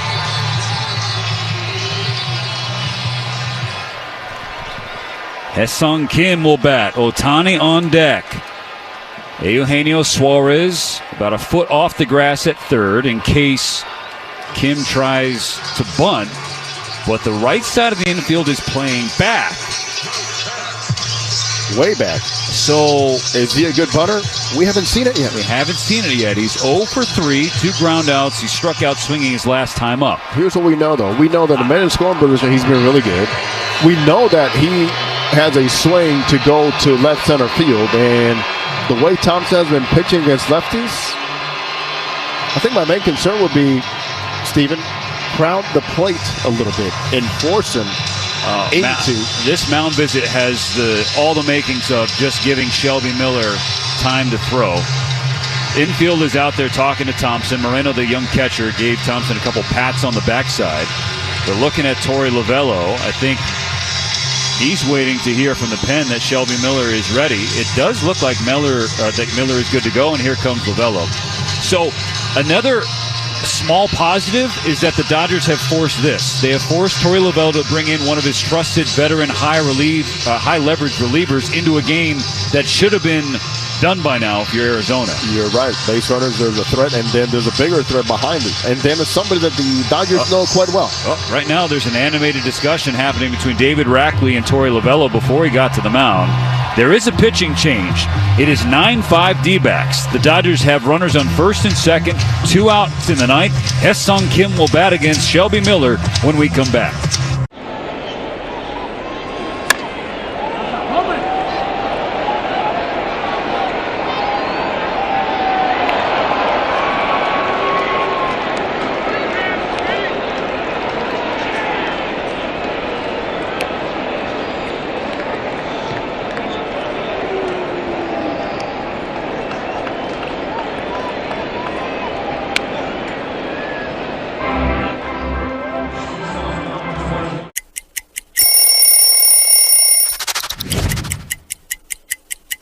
Here we go.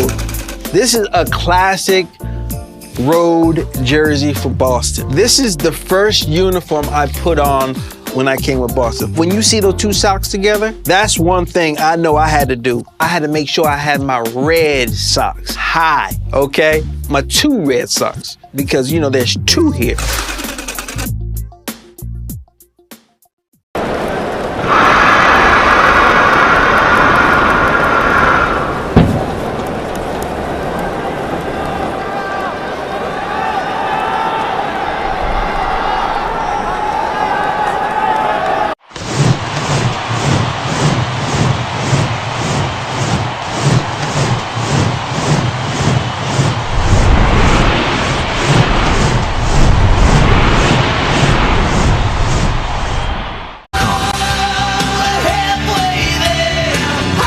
Miller, 20th appearance of the season. He has been terrific for Torey Lovello. He has been brilliant, and he's going to come out right over the top, throw that fastball, that cutter. He'll mix a changeup here and there, but also against left-handed batters, 3 for 35. That is a 0.86 average against him. ERA 1.37 in 19 2/3 innings. He will face Ha-Seong Kim with runners on first and second, 2 outs in the ninth. Dodgers down to their last out. They trail by 4. It's a save situation for Miller. Here's the first pitch. First pitch swinging. It is fouled away on the left side toward the upper deck. Strike 1 on Kim. Ha-Seong is 0 for 3, trying to get the game to Ohtani. Tying run on deck in the bottom of the ninth somehow. Miller's 0-1. Swing and a miss, strike 2. And once again, Dodgers down to their last strike. There has been a lot of movement on the feet tonight by Kim in the batter's box. It's not steady enough. Giving the rookie a chance to hit. Didn't ask him to bunt. They want him to be a hitter. The 0-2. Up and away at 96. That's a ball.